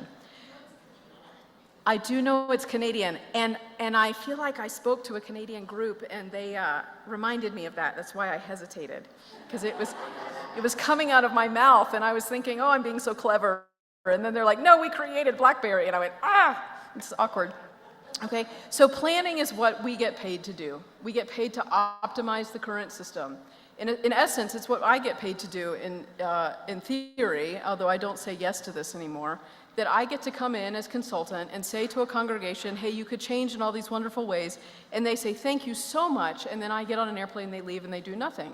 So they've basically they're researching and reading and thinking about all the ways to change while not actually changing at all, right? That's planning. That's the byproduct of planning. Preparation suggests that we could move just a little bit further out to do some experimentation. But it's exploration for emergence is actually the work that's needed in the movement today. Exploration is actually the work that we need in our leadership. So here's another way of thinking about it. In past, present, and future, planning looks backwards and then can only project forward just a tiny little bit, maybe 5 years if we're lucky, accurately.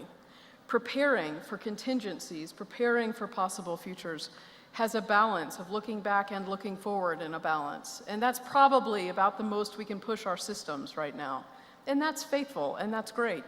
But emergence is actually the leadership capability that every one of us needs, the possibility of imagining far into the future, the kind of world that we hope to architect, the kind of collective story we hope to articulate, so that in the face of the break in responsibility, that we're able to mobilize our communities and our congregations for the common good. So that's our work here. It's why planning no longer works in our congregations, and it's why preparing in emergence is the skill set that I hope that we can embrace together. Now, I have recently taken up tandem flying, or formation flying, you might know of it. And in formation flying, it's such an interesting experience because here you've got airplanes flying at very, very close together at very high speeds. Now, when I was first learning to fly in this kind of patterning, what I found was that the impulse when you see an airplane that's 4 feet away from you or 2 feet away from you is that you're terrified you're going to run into them. And so the human impulse is to grip the yoke. You hold on and want to control the airplane. But what I learned really quickly is that that's the single most dangerous thing that you can do in aviation, in formation flying. That in fact, when you're flying close together in formation and you hit turbulence, the thing you do is you loosen your grip on the yoke. That you actually start to fly with your fingertips. So you hold loose, you go loose with your yoke. And the reason for that is that these airplanes were built to fly, and that the aerodynamics between the two planes, actually it kept at the right speeds, keeps the planes apart. But when I control the yoke tightly, then I'm lowering that airplane's aerodynamic reality.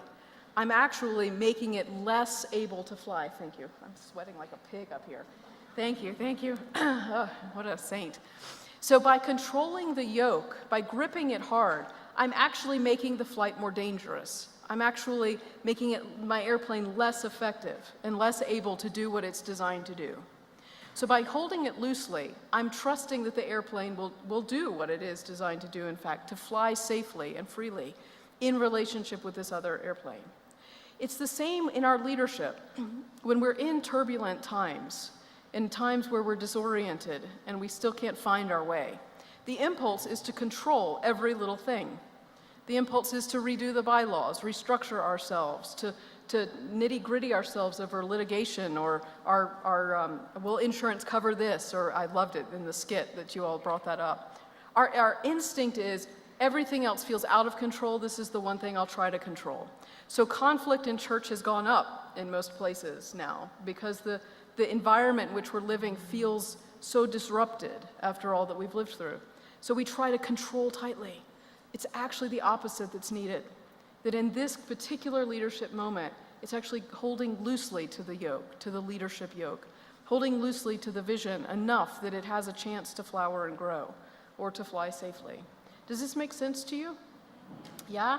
So maybe that's sort of the messaging, the starting place, is that as we're imagining our futures together, in the midst of knowing great transformation is upon us, that the ways in which we've organized ourselves as congregations is, for many congregations, though not all, unsustainable, and that we're going to need an entirely new imagination around it. The instinct is to actually let go, to trust that the journey upon which we are going, the crossroads at which we stand, is sufficient enough. It's built for this kind of journeying, that we'll all make it through together. To control it is actually to kill it, and to kill the congregation and kill the mission of which we're up to. So that's my hope for you tonight, is that actually you will fly loose, that you'll hold loosely to your leadership. The way I do this is this wonderful prayer by Mary, and I can't say her last name without killing it. This is my personal prayer. I let go of my desire for security and survival. I let go of my desire for esteem and affection. I let go of my desire for power and control. I let go of my desire to change the situation. If we started our gatherings this way, or even if we just started our individual days this way, I wonder what would shift for us. So tonight, for your homework, I want to leave you with these 3 questions. What's holding us back from a vibrant congregational life? What trends do we see in the future pulling us in a certain direction? And what situations or conditions in the present make it the way that it is? Just play with that. Let that work its way into the back of your mind. Oh my God, you guys, this is hot. We are hot. I am done. How about you? I am baked. All right. All right, thank you. We will do more tomorrow. I think that's all I had. Oh, yep, that's the stay connected. That's awkward. I won't leave that up there, but, or you can take it down, sorry. Anyway, thank you all. I hope you have a great time. I look forward to listening to the music. We'll see each other again tomorrow. Thanks. Have a great night.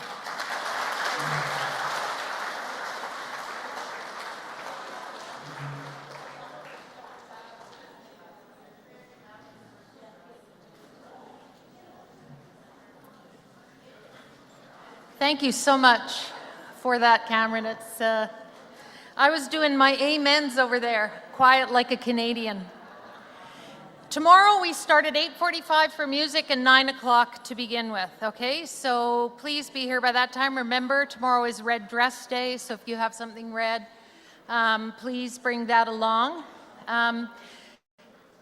There's lots of things on your table you can look through. We'll talk about that more tomorrow. We'll let you go, but don't forget, Revolve is in the sanctuary for about an hour for a concert.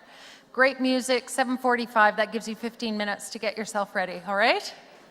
All right, go in peace.